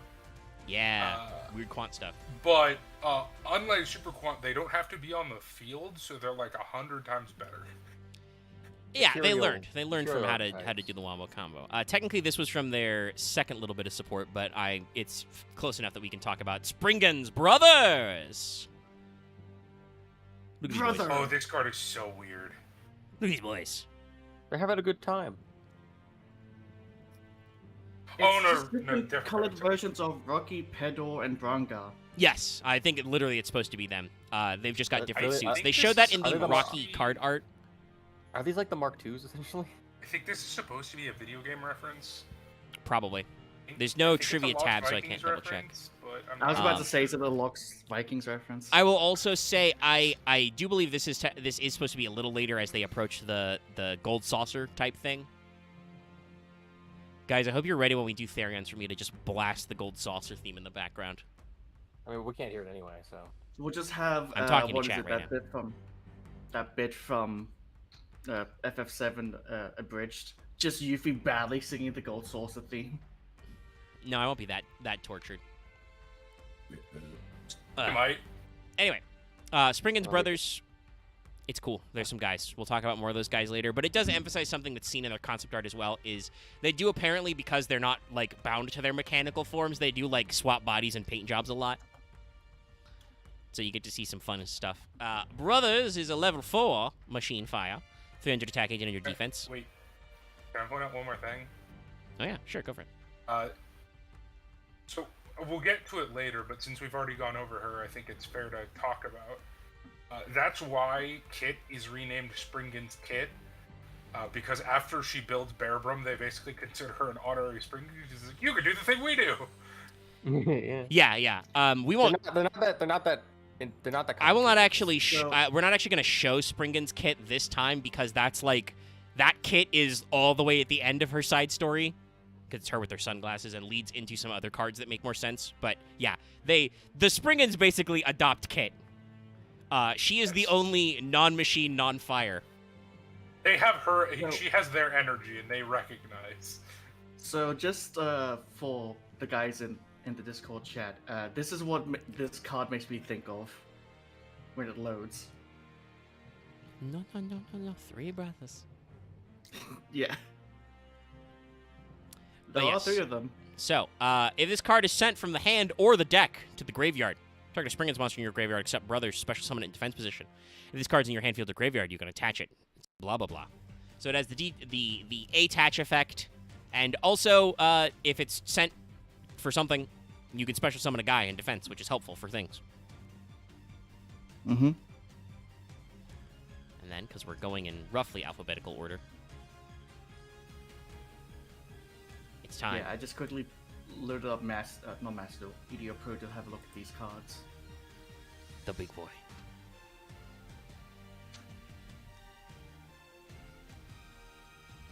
Yeah, the biggest boy. Not grabbed it correctly. Hold on. Okay, that time I know I accidentally clicked copy image address. There we go. Got it. Oh crap. That was your computer exploding. No, I entered a room and apparently I found a cult and now I'm dead. There him. What are you playing? Morrowind. Oh, okay. I just No, saw I a think- giant statue of Mayron staying on it and went, uh-oh. Oops. You too, huh? First time. Yep. I've also started playing that again, but It's our Look at it's our this guy secret who- hole in the Discord. this guy who went through the effort to make himself have a metallic beard. Yes, this is Springen's Captain Sargas. Gotta be the most important one. Sargasso. No, he's not. No, he's the captain. Just wait until his I mean, Xyz his form. future form is the most important, but yeah. I mean, he's the leader of the group. Well, no, isn't there the Duke? that guy's not in charge of the Springens. Right, There is no- right, no. Duke here that I'm seeing in the cards. Supreme Sovereign Golganda. Yeah, the guy, he's the guy who His name in owns- Japanese was Duke. But yeah, Sargaz, he's a big boy. He's very shiny. He has a beard, like Yeesh. Loth said. He's also got like some fun collectibles around his neck. Missile fist. Yeah. Okay, I decided to look up the Supreme Servant that Dallas was talking about. Fuck. Big snick. But yeah, Sargaz, he's big. He's bad. He's sitting on a boat that's in the sand. Little Viking man. Mark, hello. You'll be seeing him again later when he does some stuff. But for now, Captain So many Sargaz. salvos on him. So, two quick things. One, Yeah. he's got a necklace of what looks like MacGuffin rocks. Yes. And two, he seems like with the other Springans, he feels like the guy who'd be on the other boat. Like they're fighting him. And they might be. I don't know. They're just having fun. I'm the designated raid boss this year. Hmm. Also, because I typed in Golgonda and all that goal stuff, funny thing, that's an old Yu-Gi-Oh card. I'm gonna post it here in the Discord. Yeah, I just thought about it, but it's like, I wonder if like he got in because she also repaired some of their bodies for them because they got fucking trashed. It's kind of covered up thanks to Discord overlay, but go Goyle. It's also funny the way you clip that. Yeah, but that's a very funny card art. An iron giant that appears from a dimensional rift. Oh. Huh. Yeah, it might be an inspiration for some of their old shit. We'll have to do the weird old vanilla monsters someday. Yeah, the sad thing is this guy's an earth machine. I believe Incredible Ecclesia is technically like tuned to work with Sword Souls. Yeah, she mentioned Sword Soul, so that'll be when we bring that up. Oh right, yeah, that's weird. We go from these fun guys and then get to fucking Soul Soul. Yeah, I'm gonna double check the lore later. I love the Sword Soul aesthetic. I don't actually. They're fun. Honestly, Their I'm deck is not. boring. I don't even dislike Sword Soul as a deck. I just agree in general that at least the old style Sword Soul they're very boring. They have a very Sword Soul is so much fun. They have a very Very straightforward Hold game on, plan. are you trying to tell me that the Chinese-based worm archetype is Dallas's favorite thing? No, I don't believe this you. one's my favorite archetype from Albaz, But he also likes the well, Chinese one. design-wise. Yeah, but Freaking- I don't have any problem with Sword Soul. I think They're really actually cool. honestly a I think it's my favorite pretty one. effective. Like No, they've no, they've I'm stayed not saying consistently anything- alright.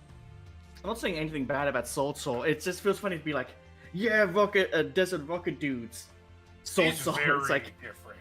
it's like a tonal whiplash to go from one thing to another. Although to be fair, Sword Soul does play very wacky right now because I love brewing with Ding Dong. Yeah, Yeah, the fucking the Ding Danglong unhit is weird. It doesn't make Well, Sword can Soul you better, spell it that makes fucking it card more name for me, fun. by the way? Because you've already deleted it, the- you animal. Goyle? Golgoyle, okay. Yeah, Yeah. sorry, I deleted it because I tend to remove the things I post. Yes, and that causes me problems because I see phantom alerts in Crow's Nest, and then I'm like, there's nothing here. Yep. It's like that one meme, Okay. Loth has been here. You can catch it yourself.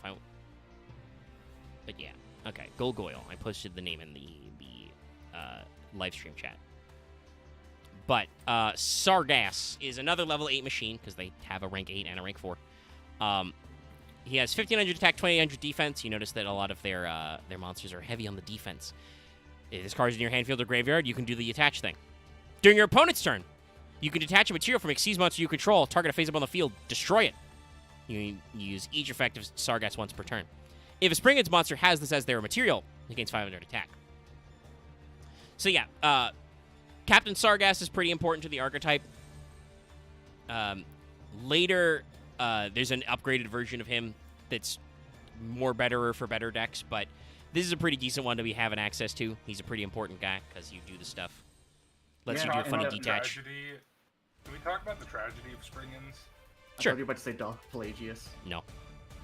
That'd be funny, but this is not time for prequel games. The tragedy to me of Springans is they are the epitome of a rogue deck in that throughout all of their lifespan of the Albaz archetypes, they have just been underplayable, but just due to consistency issues and mostly no way to search Great Desert Yeah. Golganga, they've just not been consistent enough.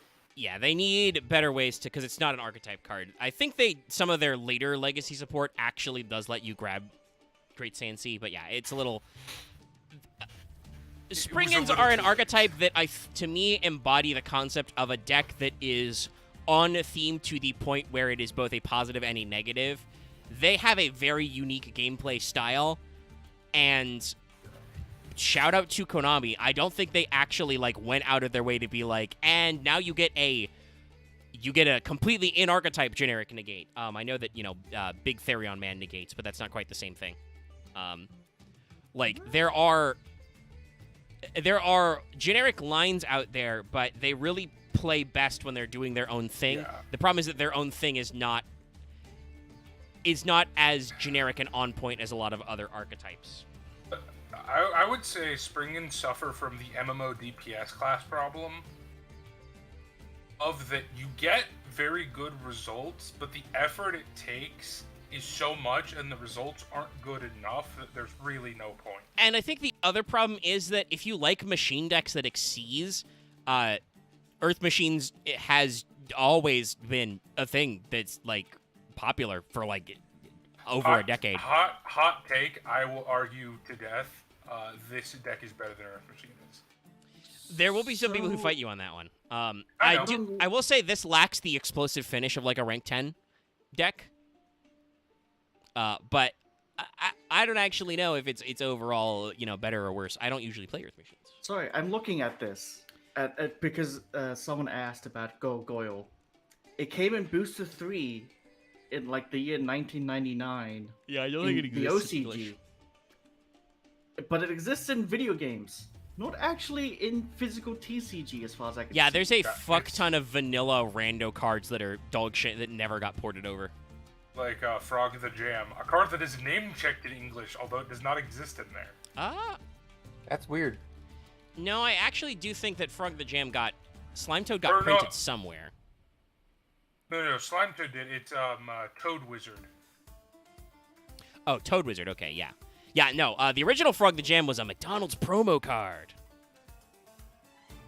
Also, when they gave him the errata, they printed him in an OTS pack. Can you imagine being that poor guy, that poor son of a bitch who wins an OTS pack, opens it, and you get a Slimetoad?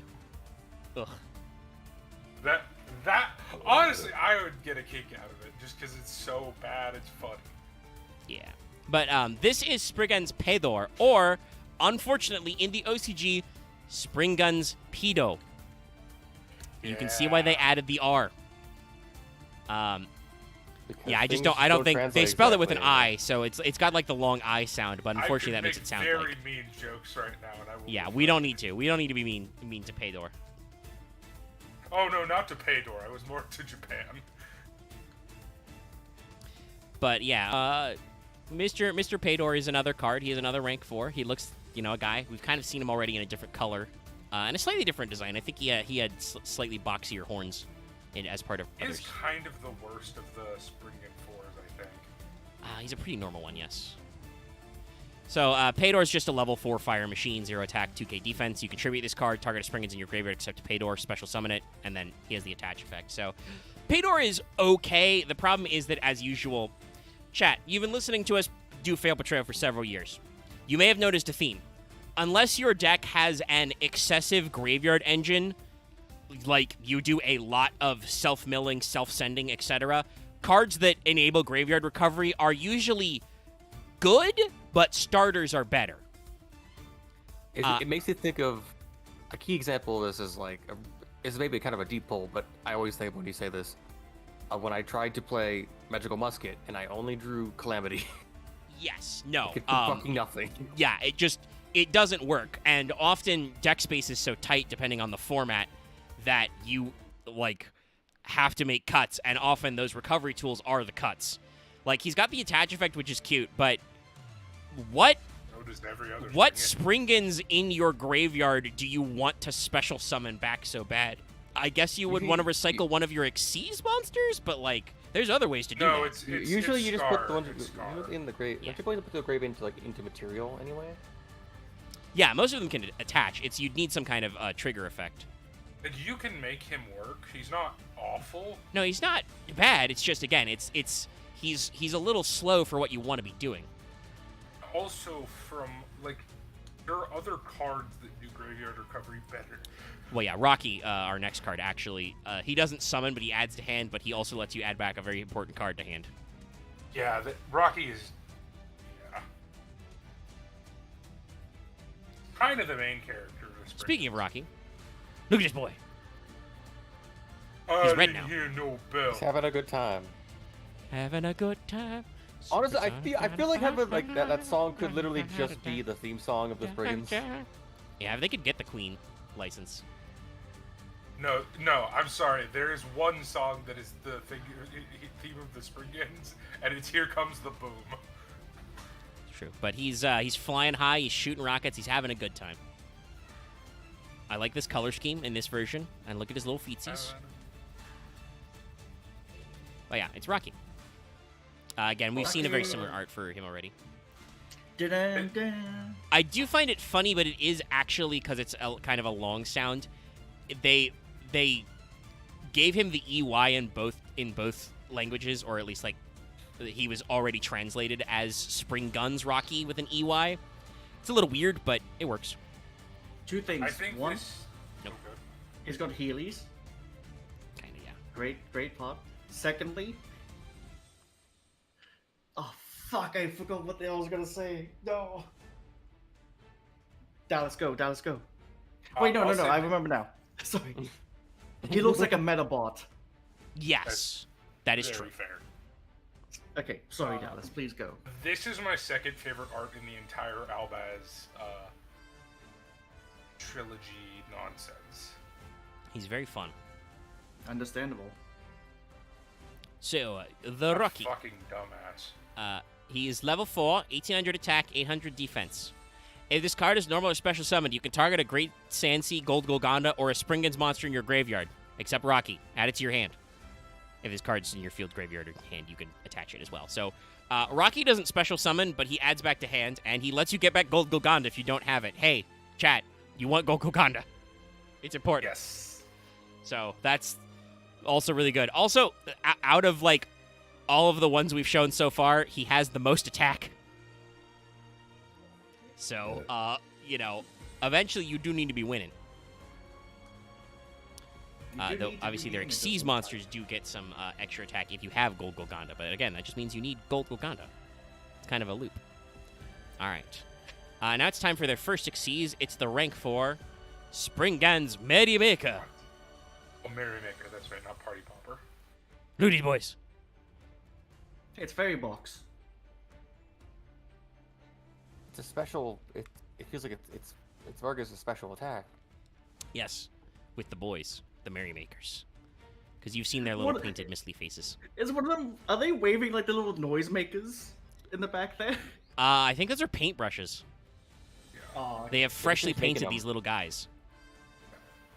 Well, I don't think they're supposed to be missiles. There's a very specific image I think these are supposed to be. One of them's a grenade. Well, no, these are bullets. These are 100% supposed to be bullets. Or they're But I Yeah, also they're think rounded these that are way. just- One of them does These have are kind of like a grenade pin, yes, but But I that's believe just these art. are also just Spriggans who have just been like, okay, launch us. They're even in an ammo clip. yeah, they're in I a mean, little I'm box. more kids think of it like tank shells, but maybe I just think they're wrong. Oh my god, I mean, a yeah, tank shell uppercut is just a someone giant with, bullet.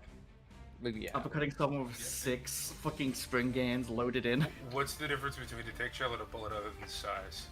And I'm just imagining they have to be guess screaming Yahoo the whole time. These motherfuckers are just Sex Pistols. It is They- just they Sex are, Pistols, actually, and yeah. or the thing that Araki ripped Sex Pistols off, the bullets from fucking Roger Rabbit. No, Still it's, maintain that to this day. it's great. Albaz and Ecclesia to go, let's leave here, and then they go to fucking childlike Mad Max area. Witness me! I'd have to go Tally fuck off ho! the dinosaur for That's this right. book. Yes, that's right. We know that their battle cry is Tally Ho.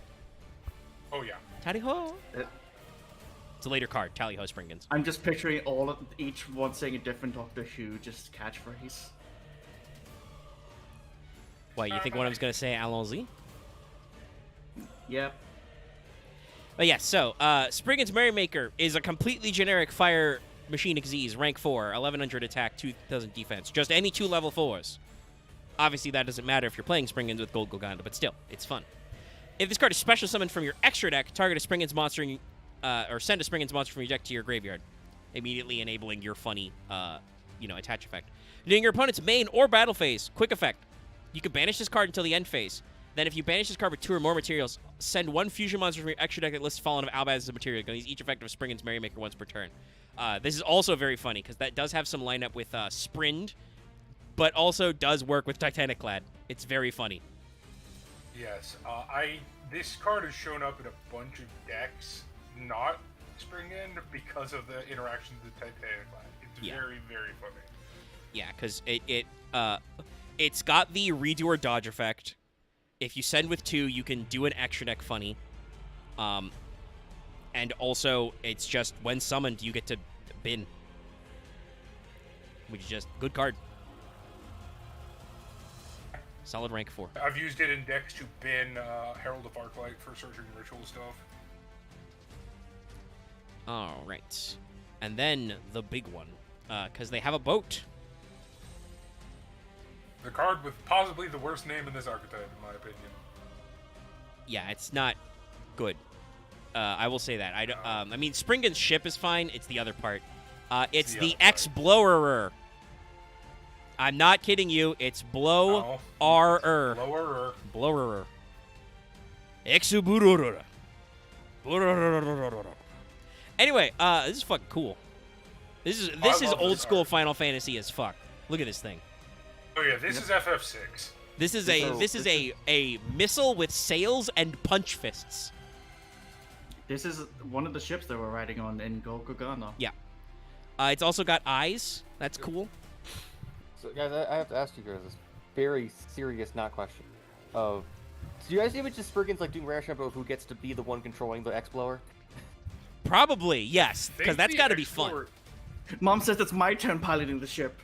Well, because you can see the eye. There's a Spriggan inside the ship. It has hands. Where is the eye at? Oh, there it is. Okay, Yeah, it it's took me down a here. second. I would also accept this is also Kirby as fuck. Yeah, that's very That's creepy. very fair. This is a very Mennonite ship. The Halberd, I think it's called? Something Forget. like that. I only really know about the really dark, fucked up parts of Kirby. Sorry, I'm just thinking. This is one of the Spriggans is about to blow him into someone the up and just fountain. whispers in the air. Toyo. I could see it. Kirby. Oh no. Throw him No, into the no, fountain, no. Kirby. I'll make all your dreams come true, Kirby. I knew Law would get that. Hey, chat. We don't really upsell him on stream a lot, but if you don't watch Terminal Montage, you should. They're good. We don't need to advertise him. He's so much bigger than us. But he's cool. Yeah, he's like, Us. yeah. And I don't know if you ever encounter a Terminal Where's Montage the of the wild. comic relief? Tell me if you get there. Anyway, X-Blower is their rank 8 machine. It's fire machine, obviously. It's got 1600 attack, 2500 defense. So again, keeping kind of the defensive theme, though Gold Golganda does let you get 1000 attack. And if Captain Sargas is attached, you get 500 attack. He is the first rank 8 exceeds. Okay. And that's it. That's all I'm going to say. Dallas, go. I was just gonna say, I thought of a really fucked up tongue twister. What is the goal of Gold Golganda? This one is interesting because it is 2+ level 8 monsters. So if you are hard summoning this, you can use as many level 8s as you want. You can choose one of your opponent's monster zones or spell and trap zones. Detach any number of material from this card. If you do, destroy the same number of cards your opponent controls in that chosen zone and its adjacent monster or spell trap zones. Jesus Christ. During your opponent's main phase or battle phase, you can banish the card until the end phase. So yeah, Explorer is a very, very funny form of removal. Somebody asked if it lets you blow up the Egyptian god cards. I think it does because it doesn't target. Want to play Battleship, but weird? Yeah. Yeah, this is kind of the crux of the deck. Its form of removal is very, very interesting. It is easy to play around if your opponent knows that you are on Spriggans and can make Explorer. But other than that, they might not play around it, which means you can get a lot of funny, destructions out of there. And if you just need to remove one, you can just attach one and then detach one. But yeah, there's a lot of funny facts you can go on there. You The can do Pokemon some Battle fun Royales are stuff good, with yes. those. But yeah, Explorer does things. Yes, the Pokemon Battle Royales. Don't know if we watched that in our daily. Not We daily, probably but haven't that's because those. we Yeah. probably haven't because Lucky doesn't know much about Pokemon and wouldn't necessarily get the references, but they are fun. I like it. Yes, I like I them. just love Gardevoir's stupid ass Pokedex entry written by a 5-year-old. Black holes, You black can make holes everywhere. holes. I also like how fucking OP Gengar is in lore. Yeah. Every form There's a of lot of Gengar is like hella broken. There's It- also, it's so, of course, Macargo, the very famous one. It's very hot. so broken it makes fucking what was it? Ghostbusters 2 reference.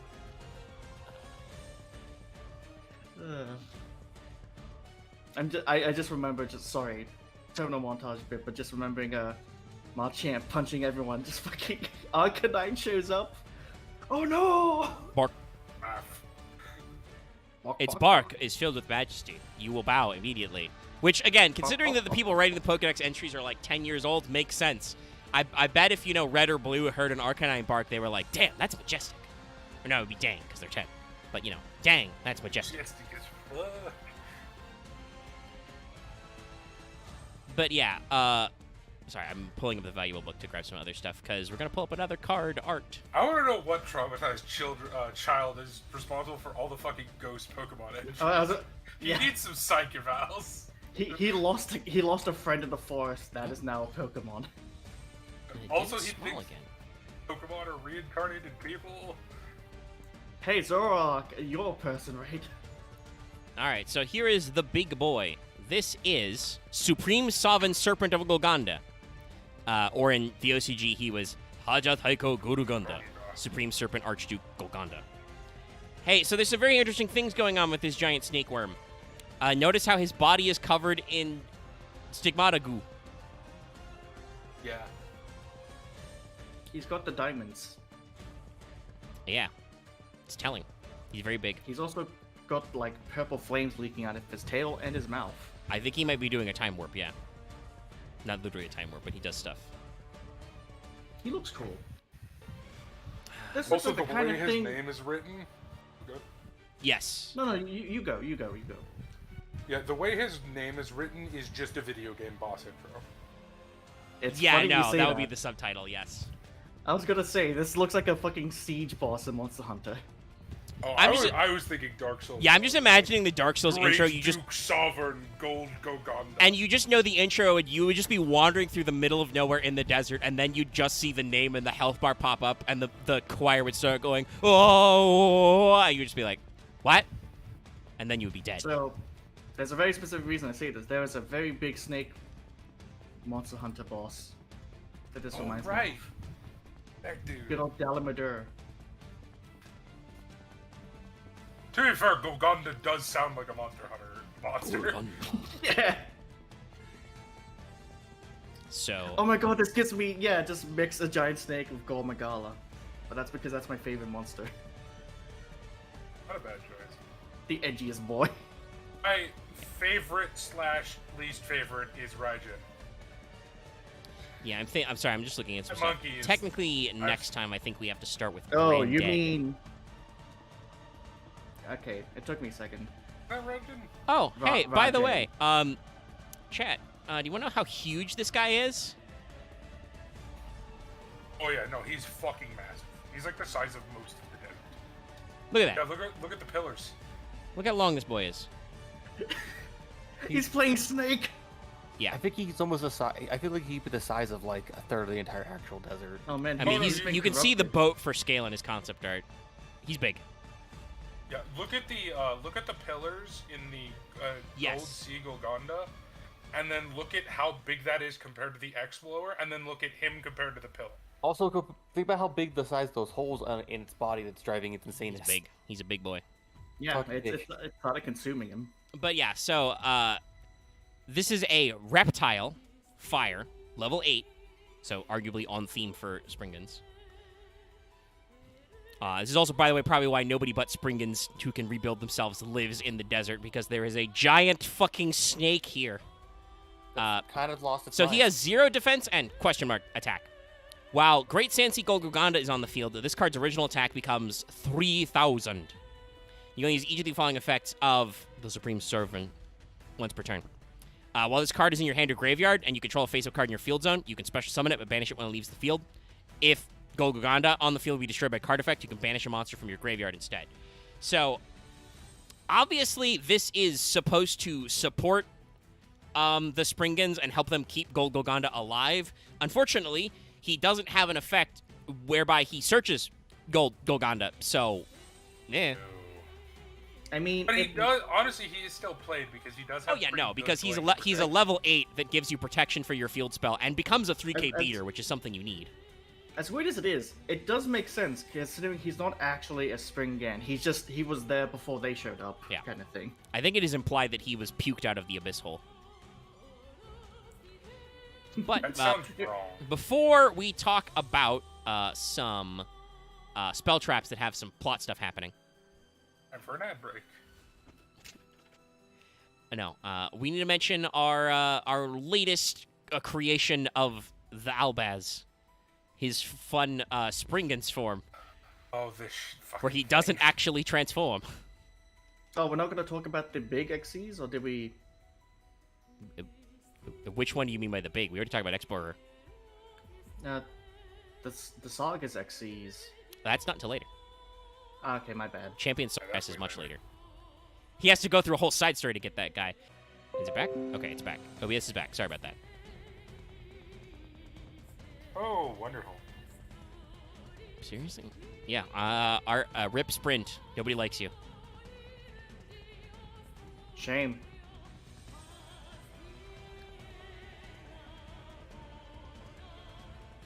So anyway, Albaz becomes a boat. Not literally. Nah. He's just on a boat. You fight Ansem, he turns into a boat. That happens. God, I fucking hate that game. Sorry. All right, Dallas. I don't okay. hate the game. I hate the story. Dallas, don't worry. Because I can't play my PlayStation, I gave my Kingdom Hearts games to one of my sisters, and she called me up and said, "What the fuck is wrong with you? Why would you do this to me?" So here are just the reason why I have trust issues with video games. And yet you complain about me having trust issues with chat. Okay. Well, I have trust issues with story and characters, not mechanics. I just think Kingdom Hearts reads like it was written by a 5-year-old on fanfiction. It does sometimes, it really does. Guys, shut the fuck up about Kingdom Hearts. I stopped. That's also because I started yawning. Yeah, I guess I'm just gonna have to do an We're edit. just vamping while you're looking for the image, man. Yeah, but I don't want you to vamp about Kingdom Hearts. Okay, thanks, Discord. Why is a trending GIF Grimace? But we can talk about how we just got threatened to be nuked. Again? Alright. It's a little small, so I will Yeah, resize but it. like directly this time, not just Ukraine. They said, "Oh yeah, if we nuke Ukraine, we'll also nuke the U.S." Well, they better. Anyway, it's Sprint. I'm sorry it's kind of bad, but like I said, apparently literally nobody on the internet cares about this card to actually, like, Very bad. grab its blow-up card art. I don't think it's that bad. There's some interesting let me things rephrase happening that. here. It's very not great in Albaz. Well, yeah, and I think it wasn't necessarily... It's got a weird summoning condition we'll get into. But yeah, so this is Sprind the Iron Dash Dragon. It's a little hard to make out at this resolution, but you can see both Albaz and Ecclesia riding in it, flying along. I think from this angle it looks asymmetrical. I'm not sure it actually is, but it does look that way. It is because you can see the shadow. Yeah. There's some other art of Sprind that make it look like it has another wing, so I don't know if it, like, lost some bits. But yeah, this is another thing that Kit built. She was like, Albaz, you need a jet fighter. Go. It has a gun.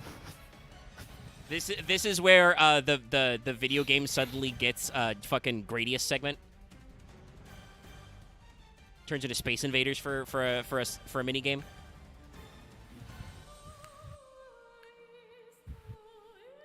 Yeah, it's Sprint. Yep, it's I spring. mean, it is a very generic Dragon Jet. I don't even know if generic's the right word because it's kind of like cobbled together. It doesn't really. I'm gonna be honest. At this resolution, it doesn't really look like anything. It has a dragon face, I It looks guess. like a blob. Yeah, it's just like the least interesting Springen art. Yeah.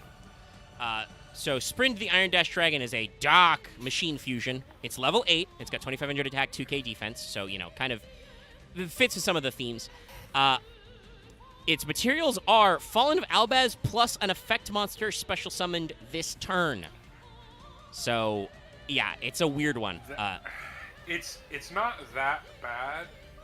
The It's just problem weird. is there's a 15 limit extra deck, and Branded has a lot of fusion. Yeah, Sprint, I think, was played a little bit more when it was out, and you only had, like, 4 different Albaz fusions to pick from. But once the Mirror Jade stuff hit, It's gone. not as popular because it's not the best. So, during your main phase, you can move this card to another main monster zone. You can move man it. You can Tindangler it. Then you destroy all other face-up cards in this card's column. So it's kind of like Goldilocks, the land scraper, but worse. No, Easier to summon. you know what this card is? It is the spiritual successor to Imanu Iwato.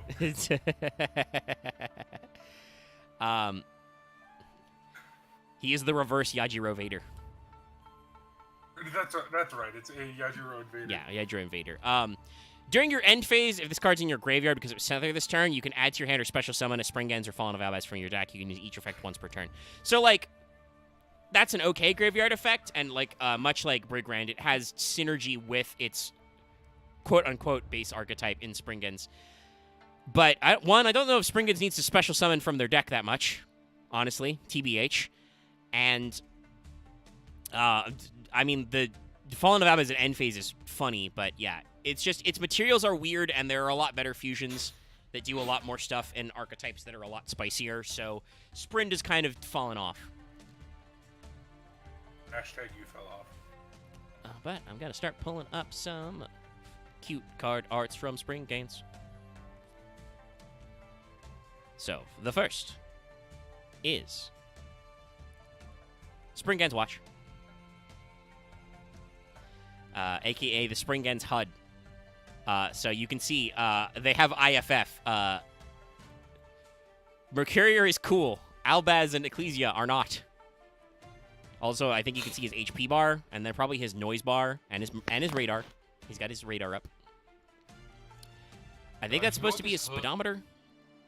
You know what this hood gives me PTSD of? What? A fucking HUD for Time Splitters 2. That's a reach. Like the deep reach there you got going on. But yeah, they got a little guy. Just the way the health bar and like the status. Yeah. In the corner are. So hey, this card is very important. It is this is the card that says add Great Golgonda from your deck to your hand. If it's already in your field zone, you can add a Springens monster instead.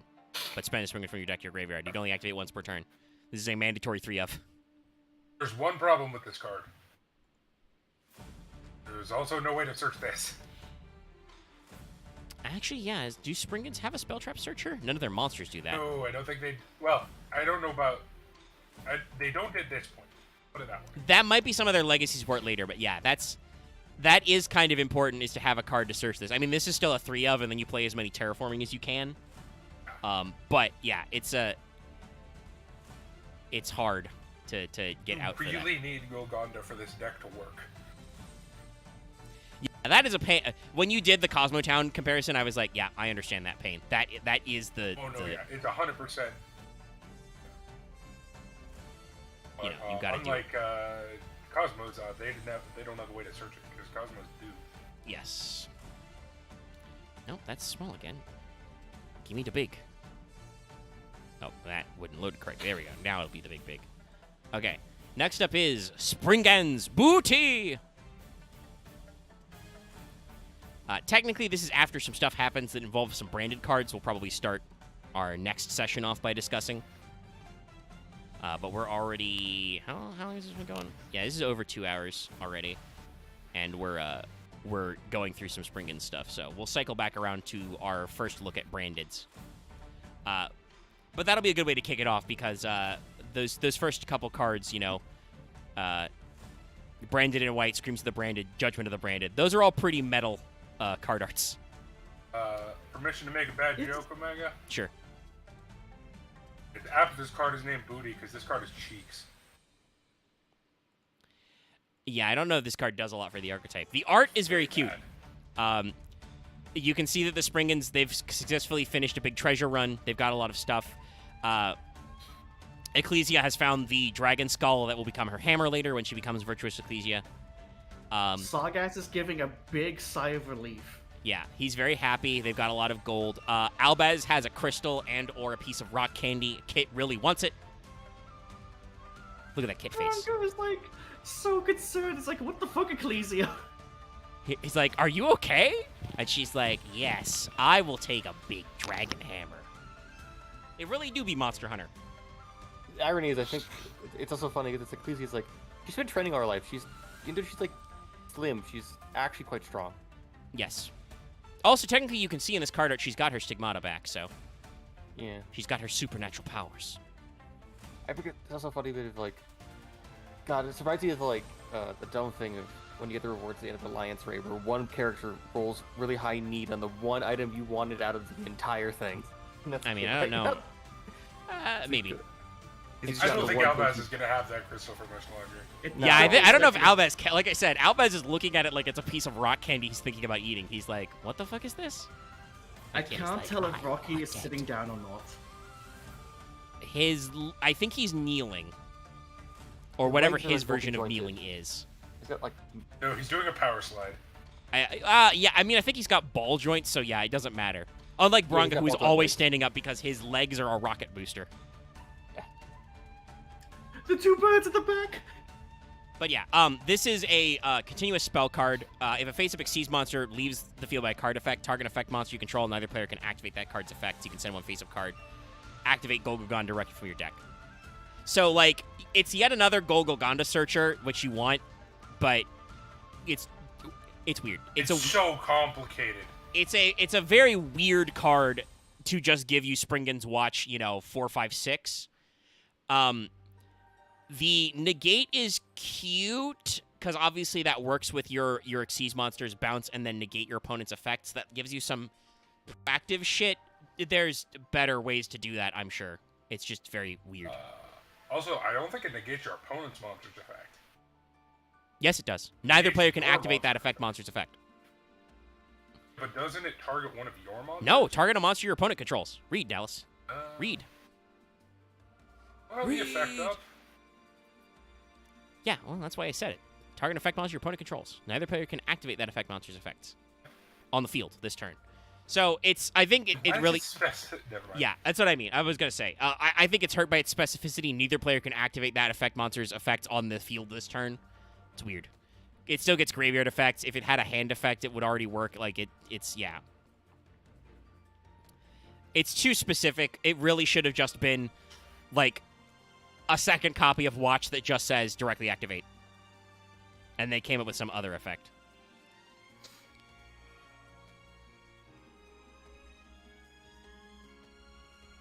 But another card that is a prelude to some other stuff. It's time for one of their trap cards. This card art is Springan's Call. So you can see that's the hole up there, and they're pointing at it, and they're getting ready to do some mining. And Kit is taking her new friends to go do stuff. I once again love this facial work. Albaz is just like, what? This is a giant dork. I love looking at those two guys. It's like, no, I want the shovel. No, I want the pickaxe. I mean, for Albaz, it makes sense. He literally has amnesia. He has been himself for, like, a couple weeks at this point? He doesn't know what the fuck anything is. Thinking about it, honestly, if this was like a 13 or 26 episode series, the intro is like 1 or 2 episodes, and this would be like the next like 6 to 7 episodes would be just in Golganga. I mean, I don't think it would be that long. Not that much happens. Look at all the diamonds. But Springen's Call says target a Springens or Fallen Albaz in your graveyard, special summon it. During your main phase, except the turn this card was sent to the graveyard, banish this card and a fusion monster from your graveyard. Target a Springens Exceeds monster, attach one fusion monster to this Fallen Albaz to your extra deck, blah, blah, blah. It's another cute effect, but it's not really needed. That said, you could honestly run this in certain Albaz branded builds because that effect to special summon Albaz from your graveyard is funny. That activates Albaz, so this is a normal trap that lets you super poly. Yeah. Also, is it just me or like I'm not sure if it's been painted on, but like the eyes of like the missile parts are like shining. Yeah, I think they got some sparkles in there. They want the booty. This is obviously pre-booty. Like, listen, all they got to do is like blow shit up and loot. The adventure life. Yeah, actually, okay, I will pull up the card art for Spring and Blast ! Because it shows the other part of Sprint. Honestly, as I put this up in the chat, it makes me think about it. It's like, Albaz is actually kind of more of a weirdly accurate portrayal of a character of Amnesia. It's like, I don't know what I'm doing. I'm just like going with it, going along with whatever. Yeah. He's spoiler. There's more than one reason I made the Trigun comparison. Well, it's a very big. They're very vash. I love being able to just like, doesn't. No. Type Jawa into the gift search and find gold. Oh yeah. It's pretty no, Jawa gifts are. But yeah, this is Springen's Blast ! I just want to pull this up because it shows that Spring did once upon a time have both wings. It's got a folding joint, so it may have actually folded all the way back to, like, dodge something. I don't know. But the Springens are blowing a lot of shit up. Arguably pretty close to their friends. What this trap card does is it lets you, if you control a Springens monster, you can pick an opponent's main monster zone. If there's a monster face up in that zone, it can't attack and its effects are negated. If there's no monster in that zone, it can't be used. If you control a fusion monster that lets Fallen of Albaz material, you can do 2 instead. Which is really weird and specific. It's funny, but it doesn't really do a lot for the archetype. I guess the idea is to like control main monster zones so that you can explore them better. But yeah. It's again, it's a part of Springens went really deep in on their strategy of like doing weird Xyz stuff and zone stuff. I would argue, we called I think, Loth compared Tri-Brigade earlier to kind of like a prototype of where Tier Lament ended up going with just like, hey, I play on your turn and I just get my resources forever. Everything is resources, actually. Springens is kind of the prototype to Kashtira. Kashtira went much harder in the monster zone than the zone lock effects than Springens did. But Springens did have some of that zone control, but didn't take it to the extreme where your opponent literally can't play the game of Yu-Gi-Oh! Not that happens anymore with Diablos is banned and only one Arise Heart, but still. It was a thing for a while. Mega, how do I play the game if I don't make my opponent not play the game? I mean, you still make one Arise This is Heart. why Yu-Gi-Oh! Was a mistake. I'm kidding. You make one Arise Heart and pray. I think you still win if your opponent can't out Arise Heart. The fact that is a true statement is the reason I dislike Yu-Gi-Oh! Systems. I'm also gonna say, I'm not entirely sure, like, what Konami was thinking with. Did they forget that Mind Hacker existed? Probably not, because that's also a rank 7. No, so I thought they reprinted it with. Kashtira boxes. Yeah, no, they reprinted it in the Kashtira deck. And so our final one, our preview for next time. This is called Springens Interluder. Actually, the silver card actually coincides with this. Actually. Yeah, but it's not a Springens card. Okay, I was thinking of the lightning bolt. What? No, I think is that a branded card? I think. What? There's a card of Albaz in dragon form and the Great Serpent getting lightning bolted at the same time. Yeah, it's called Judgment of Branded. Also, it's not that. You do not understand what Judgment of Branded is. It's also not what the card is. Look at these weebs. Yeah, but no, that's as I said. I mentioned this earlier. we will probably be kicking off next time with our first look at some branded cards, because this is about where specifically the branded archetype as kind of like Albaz's thing, but also, you know, the other thing, the dragon thing. It starts to show up. So we will talk about that some, but also probably leading into Sword Soul, because I love the part of the card where you see the blue spring and just point like, you! Hey! But yeah, there's some interesting Sword Soul stuff going on with these guys. Prepare for me to distort Aluber's name in heinous ways. Yeah. One of my favorite pastimes. Well, you know, Aluber deserves it. He's the boober of duper. Oh yeah, he's a dick. I honestly don't know why MBT started saying Boober of Doober, because, like, his subtitle is Jester of Despia. That's not hard to say. I've always called him Aluber the Goober. See, that rhymes. That works. Yeah, I don't know why Boober of Doober, like, I don't know. Did he just... I mean, it rhymes with Aluber. I'm gonna guess it's probably just because he had to say Aluber so many times, because... It's a thing. It's not a word. I assume he says it just because you have to say Aluber so many times, because, you know, he's kind of the signature normal summon of that deck. So you see him a lot. I think it's also because people can't pronounce the name for shit. It's really not that hard. It's used Aluber. Yeah, but Yu-Gi-Oh! Players are terminally brain dead. Get this. It's true. I'm fairly certain half the time Japanese, MBT is... They don't know how to pronounce it. I'm fairly certain half the time MBT is fucking with people. When he actually, like, looks at new cards, he usually tries. Unless it's a Leerless card, then he just purposely butchers it every time. Well, they haven't made a new Leerless card, so... Yeah. That's what I mean. Like, if you watch his videos where the clips of him looking at new cards, he usually actually tries to be, like, you know, that name. And he talked about, like, the Horus cards and some of the new Visa stuff, and was actually shockingly able to pronounce ancient Egyptian names very easily with some effort. So I'm pretty sure whenever he says a name wrong, that is he is deliberately fucking with you, because he knows it pisses some people off. Actually, I think the recital thing is he fucked it up once and just kept doing it. That's also another thing. MBT is absolutely the kind of guy to be. He said it wrong once, and then people called him out. He was like, no, I'm actually going to say it this way for the rest of my life. No, he's correct. He's corrected now. That's how you do it. You just own it. This is mine now. Remember, everyone, Dallas is a person that gets banned from Reddit servers every day. Well, not lately, because most of Reddit is dark right now. I'm banned from a lot of Reddit servers right now, because everyone is. Yeah, but Reddit has gone dark. I think it's like 3/4 of the servers of Reddit have gone dark. I didn't know that. My bad. Yeah, they're protesting some API changes. I won't go into it all because it's complex, but yeah, they're blocking out for Reddit is being 24 a to 48 company, hours. like all companies.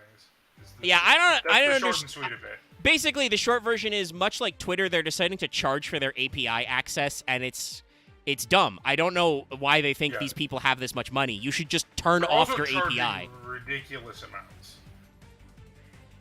But yeah, I'm sure that whatever their main revenue stream is doing very well right now when they're blacked out. I'll say this: it's because I'll be very brief. Go for it. You're about because wrapped up anyway. tech bro assholes are obsessed with like AI technology and get a boner every time it's mentioned, so they're all trying to ride the wave of like hypothetical AI money. What the fuck? Ooh, okay. They've revealed some of the intro cards for the new deck build pack. I will show you some previews, chat. That's how we'll end tonight. Well, what build is it? All right. The deck is called Valiant Smashers, and give me a sec. I will throw it up on screen. Just gotta find my window capture. And then OBS. It's this one. Nope. There you go. Blip. Okay. Let me move chat over. All right. So we've gotten our first preview images and some themes. So, Valiant Smashers, our first archetype, Memento, an enormous monster that revive again. It looks, pretty cool for a crystal bone dragon. Now look at those very colored crystals that might be signifiers of archetypes. Or type types. Very summon skill. Hopefully it's a Zombo. People will like that. Next, Centurion. Iron Knights that power up with bonds. There's a tiny anime girl, so you know that Konami is going to charge you $1 bajillion for this. Also, this looks a lot like... this must be drawn by the Springans artist. Two things. One, there was a funny rabbit painted on the side, and two, is that just a blonde pigtailed, twin-tailed woman? Yes. Like every mega arcade? That's just the fucking girl from Kill la Kill. The psycho bitch. Nui. It'd be a mix of like non. She doesn't have an eye patch. The not real girl. And then, Go. Yui, we all know who... Big Yes, Dallas, we got you already. It was Nui. Sorry. Axe said it like twice. And our last one is Valmonica. Voices of Angels and Demons. I'm going to guess they're Okay, probably a maybe pendulum not archetype. very shoujo Maybe manga. not the waifu archetype then. Right? Actually, I just thought about it. Just reminds me, the newest Nuble's support. There's a whole thing. There's going to be a competing restaurant, which is part of the pendulum cards of it. I mean, I don't know if she's competing, because that chick is on the soup recipe, or the fish recipe. Oh, I thought it was more a thing of like there's going to be other cards of that name. Axe, So you this- don't know this- this because you probably don't watch cooking shows about famous chefs. But Yeah. chefs who are good own multiple restaurants. Gotcha. So it's probably just. A Oh sister- yeah, no. It's probably just a sister Gordon from Ramsay CCA. has like, I think he has like 40 restaurants or something. Yeah, So- there's a lot. Ridiculous. Yes. The lot. thing I'm hoping to see, because this is meant to be an angel and a demon, is that there are dice cards. That So could we be can cool. have angelic and demon dice. We'll see. Basically, just retrain graceful dice. We'll see. They do say they influence the tides of battle, so that does imply battle tricking. Alternatively, can I give you a mild heart attack? Because it sounds like the most Yugi Boomer nightmare fuel I can think of. A chaos pendulum archetype. Sounds cool. That sounds spicy. Yeah. But here's the Poisson de Terre. She's here. This is her thing. She's a dark fairy pendulum. She can special summon herself. Literally a female fish. Yeah, fishwife. And she's on the soup recipe. And then she's got the baking lady. Cours de Cuisine Convention Contest. So we got a little bit of a competition here, it's true. Yeah, but Patissiel. I don't know if the new cards exist yet. yeah, I don't think we actually, like... That sounds like there is a competing archetype they're working on. Like there's a competing Patissier. It would be Paticial. Yeah. 'Cause it's, But we don't... What's this from? Agov? Yeah, so they might be introducing a second archetype that fits that, because I don't think that's the other one that we I think know there'll be of. like a pendulum archetype or a ritual pendulum archetype. No, because Poissonniere is the... Like I said, she's the pendulum part is... She's the fish one. She's from Fish Recipe. Yeah, but I think the The other one is confectionery. That's sweet, so... I know, but I think there's gonna be one. Oh, like by that the for way, the, yeah, Vanquish Soul's getting an update. We've got a new one. Battle. It's got season 1. Yeah, we've got a season pass. It's what is Soul Jiaolong? Jiaolong. Yeah, Jiaolong. Vanquish Soul Jiaolong. I feel He's got a cool he's got a 3-section staff. This is the character Dallas would main. To No. be fair, he looks Are you very kidding cool. me? They're Chinese though, Dallas. They're called That Jiaolong. doesn't mean anything. He's a staff user. I don't fucking play staff What user. Are you kidding me? would your You main hate be? Would it Keelik? be like Dr. Madlove? No, I hate Keelik. You want my Soul Calibur man? It's Cervantes. In like every Not game. shocked at all. So I also side Voldo and Astaroth. so Dallas plays The weed Gold game. Pride instead. Yes, no, I will play Gold Pride. Not even a I question. actually want to play. But yeah, I will play Gold Pride Punk. That's not a I question. actually want to do that too because I actually like that deck. but yeah, this is just another fire you can get. You can, Fire and fire. special summon this card when you Okay. reveal. I guess I technically play a staff user if you count Raiden as a staff user, but that shouldn't count. And then you can activate some No. effects. If you show one fire, you can change your battle position. If you show a fire, add to fire, you can add a Vanquish Soul. It's very funny. Yeah, no, he's a. And then their secret attack Zen is Soul Snow Zen Devil, right. It's which just a reveals up to zoner. 3. Which does some things. This is the noob chick. We also got some reveals of Monstrous Legend. I think this is just porting a lot of the like anime stuff we're looking for. Armed Neos, which is fucking adorable. It's Armed Dragon plus Neos. The card is not good. Dragon Magic. I That's all. Oh, that's neat. but it's funny. It also has inspired Dakota. many fan fiction. It has been celebrated by many fan fiction. Don't writers. slip the dog of war. Yeah. They added like Black Mamba and Lamia finally. Like there's weird shit. RGB Revolution. Yeah. Because the gadgets are apparently into PC performances. Odd Eyes, More Butler, Underworld- and Valet. More Underworld cards. Huh. No, they're actually adding those. Some Ghost Boys. XYZ Bento. Dallas will be excited for Ghost Fusion, which is a fusion card that lets you fusion summon a monster using zombies you control. And if you are fusion summoning a zombie monster, you can use a zombie from your deck or graveyard instead. Oh, look, you can actually finally fusion summon Eldritch better. Oh, that has so Oh. many fucking weird potentials as zombie. Is there a new world. I Performance love it. Power Karibo? Perform Pow Bakaribo, yes. Bado Kodibo. Or Classic Hebrew, actually. Yeah, Class Karibo. Or Classy. Oh yeah, there's two. Because we already had the Bakaribo, Baron. Class Karibo.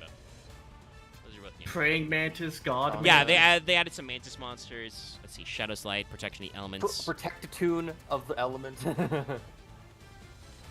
Baby Catty Spider. Oh, by the Core. way, hey, this is the set where they're finally printing DDDD. I In the also, TCG? Photon Jumper, huh? Dallas, It's please not read good, out the but name it's of that funny. DDD card. DDD Super Dimension Sovereign Oh. Emperor Zero Paradox. Oh god, Thank this is gonna This be- is where we're porting Azalea. Oh god, this. Ooh, Okay, so this quarter is, century oh, rare Dark Arm Dragon. That's cute. Oh, interesting. This is gonna be like. This is gonna be like perfect. Like. This is basically all of the anime release cards and some of the promos. So there's gonna be a lot of What fun was stuff it? going on What here. was it? Rise Against? I forget the name. Ooh, and it's got some reprints. They're reprinting Punks, Water Enchantress, Sprite What's with Carrot. the stages? Wait, which punk cards? That's actually. Foxy Tune, Shirakusai, Ogre Ziamin, Dance, Foxy oh, Tune, they're Ogre reprinting Dance. Deer Note. That's the important one because Deer Note's expensive. Unfortunately, Yeah, it's see, probably Mass not being Effect reprinted Sigma. because that one's newer. Oh, it is. It's on the list. So, Omega, what is the Oh, there it sage is, right card? there, yeah. Deer Note. Nah. Okay. Sages are. I think they're an Weird. anime thing. They're reprinting they're part of the Sakatana. manga actually for Sky Strikers. We're reprinting exactly Baldrake. That's very funny. Wait, I saw a Danger. What is that? Nessie is being reprinted.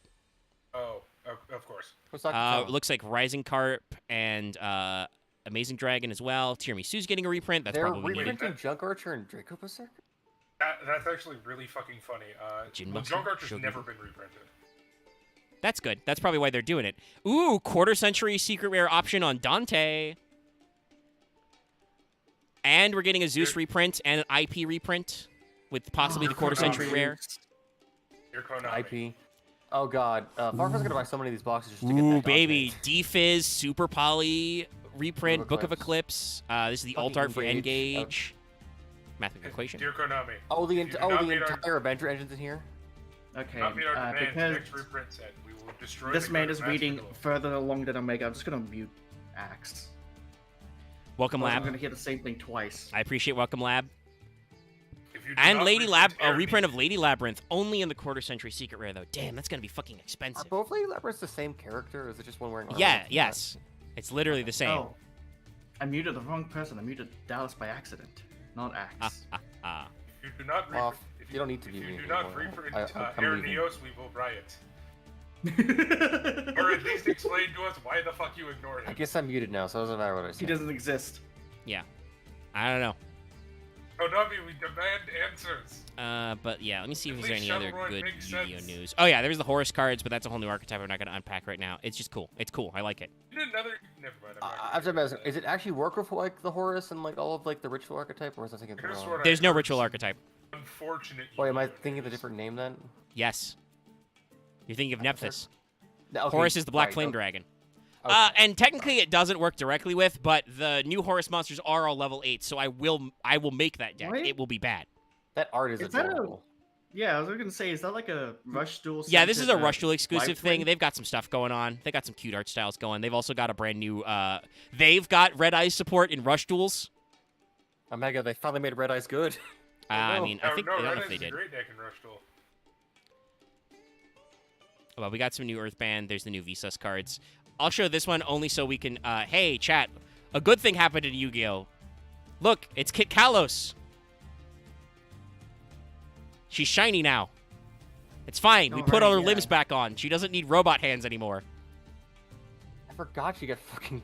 Yeah, she got cashiered. I mean, yeah. But there's a lot of Aren't fucking there always bullshit the going on. bad guys? There's a whole thing of Vsauce. Basically, he got some guy called Cheetah separated him. into pieces. Each world that Vsauce goes to is like represents a part of him? different, a different like. Yeah, but aren't like the tiers like bad people? I mean No, the they were being run by a tyrant. the version of Vsauce in every world sucks is the thing. So the Arise Heart is an asshole. I think that the tier laments themselves just represent like sadness or something. Sadness and abuse. Sadness. Emo. The cashiers are wrath, and I think the Scareclaws are just like fear or being anger, primitive. probably. And then Savagery. Mandinium's about like Maniniums are actually like peaceful, it's about peace and tranquility. but they're gonna get invaded by the Vedas. Hey, there's a new Hey, sorry. VSAS though. Yeah, Guys, I figured out, Samsara. He's reformed. I figured out a way Punish to shot. beat tier elements. If you play a really strong G chord, they can't do anything with you. Anyway, chat, thank you so much for popping in for us. Let me switch this. Where's my window capture? Switch this back to paint. The Tillemans are the victims of Rise Heart. That makes sense. He does have a whip. Okay, her. So the emo bondage archetype. Got it. But thank you so I much still for tuning can't- in, everybody. I'll close that down. Like next time, The like I tiny said, squirkin on the left. yeah, a little guy, a little Grimlow. Like I said, next time we'll probably start talking about some of the branded cards, like Albion, the branded dragon, and also be talking about. I do believe. Let me double check, but I think Sword Soul is next. Well, isn't Despacito also? Kind of. Like they should. not Like, first quite. part of it is, and then not all of it. Part of it. Well, Technically the Goober Dogmatic is- Calamity Goober is is. happening at the same time, but it's I'm just specifically saying Goober. Let's no, see, he's the not actually- timeline yeah, he's not actually coming is out. As they're in the desert, a calamity happens, so Iris and her friends leave. is there a category box? Yes, card storyline. Thank you. Valuable book EX2. All right, you can So go land and of see. this. Yeah, the Despias should be. At least around the the, same not the non-fusions, but you can shoot like the main deck card, I think. I mean, it's actually. We've been doing this for 2 years. How do you not understand how Fail Portrayal There are no works? Despias. Or Well, there's are you one just deck. subtly trying to make me do Fail Portrayal differently? I was Like, more is this you thinking being about- passive aggressive? What's happening here? I was thinking about the order of events, not. It's not the how we do format of the this. show. I know. I just wasn't thinking about it. Despiacito. Yeah, so technically it should be branded then Despia, yes. Because the way the Valuable Book EX lists them is the Despias before the Sword Soul. So yeah, that'll be funny. Yeah.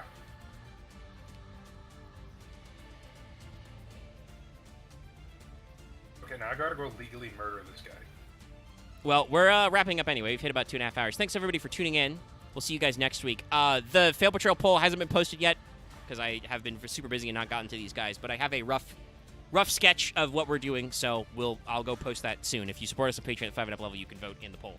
You don't need to worry about it missing a week or whatever. We'll catch up. But expect to see some fun new things. Anyway, good night, everybody. Please don't forget to like, comment, and subscribe. Keep your eyes peeled. And hey, check out tomorrow's Final Fantasy 14 stream. Whatever the Guten Night is. Guten Nachten.